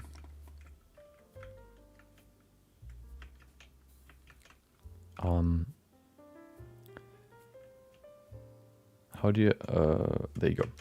So if I move this hand, you can see what happened. Can you see it? Maybe. So what happens is basically this elbow bone is there so that the elbow stays, pointy. If you move your elbow, you can see you have this very, very pointy, elbow. Usually with only two bones, you get this very, very round, you basically round off this elbow. What you can do is you can add another bone that basically keeps this pointiness in place. And to make it more responsive to the movement of the arm, you can basically add a driver not only to the X rotation, but also the scale, which basically means the more you rotate the lower arm, the more it'll rotate. And the more you move the lower arm, the bigger it gets. Your forearm basically has like an extension into the elbow, which will then be exposed if you see it right here. So what basically happens is the bone of the elbow looks like, wait, like looks like this. And then when you rotate it back, what basically happens is it lies in between the upper arm bone, which means you can't see it. It is only visible if you look at it like this. That's why you have this two-sided, you have this new edge right here. It's not like just pointy. There's this beveled edge, let's say, because there's actually like an extension of the lower arm that then is only visible if you rotate it that much. And that's what you can create by using another bone right here, like an elbow bone. If you look at the drivers, hold on, you can see we have variable divided by 1.5. That basically means that the bone copies the rotation, but the rotation will be divided by 1.5 so that the rotation isn't as strong as the forearm rotation. That is why we do that, is because we basically because the bone isn't supposed to rotate. It's still supposed to rotate according to the rotation of the forearm, but it's not supposed to rotate as much as the forearm. And then for the scale, we basically have the same variable. We copy the x, we use the value for the x rotation for the scale, and with this formula we have a, we have to change the value by adding, we have to divide it by 10 and then add +1 to get a good deformation for the bone. And this way, if you move your elbow, or if you increase the angle between your upper arm and your lower arm, this elbow bone will be bigger and also rotates a little bit. There you go. That's where you can use drivers, for example.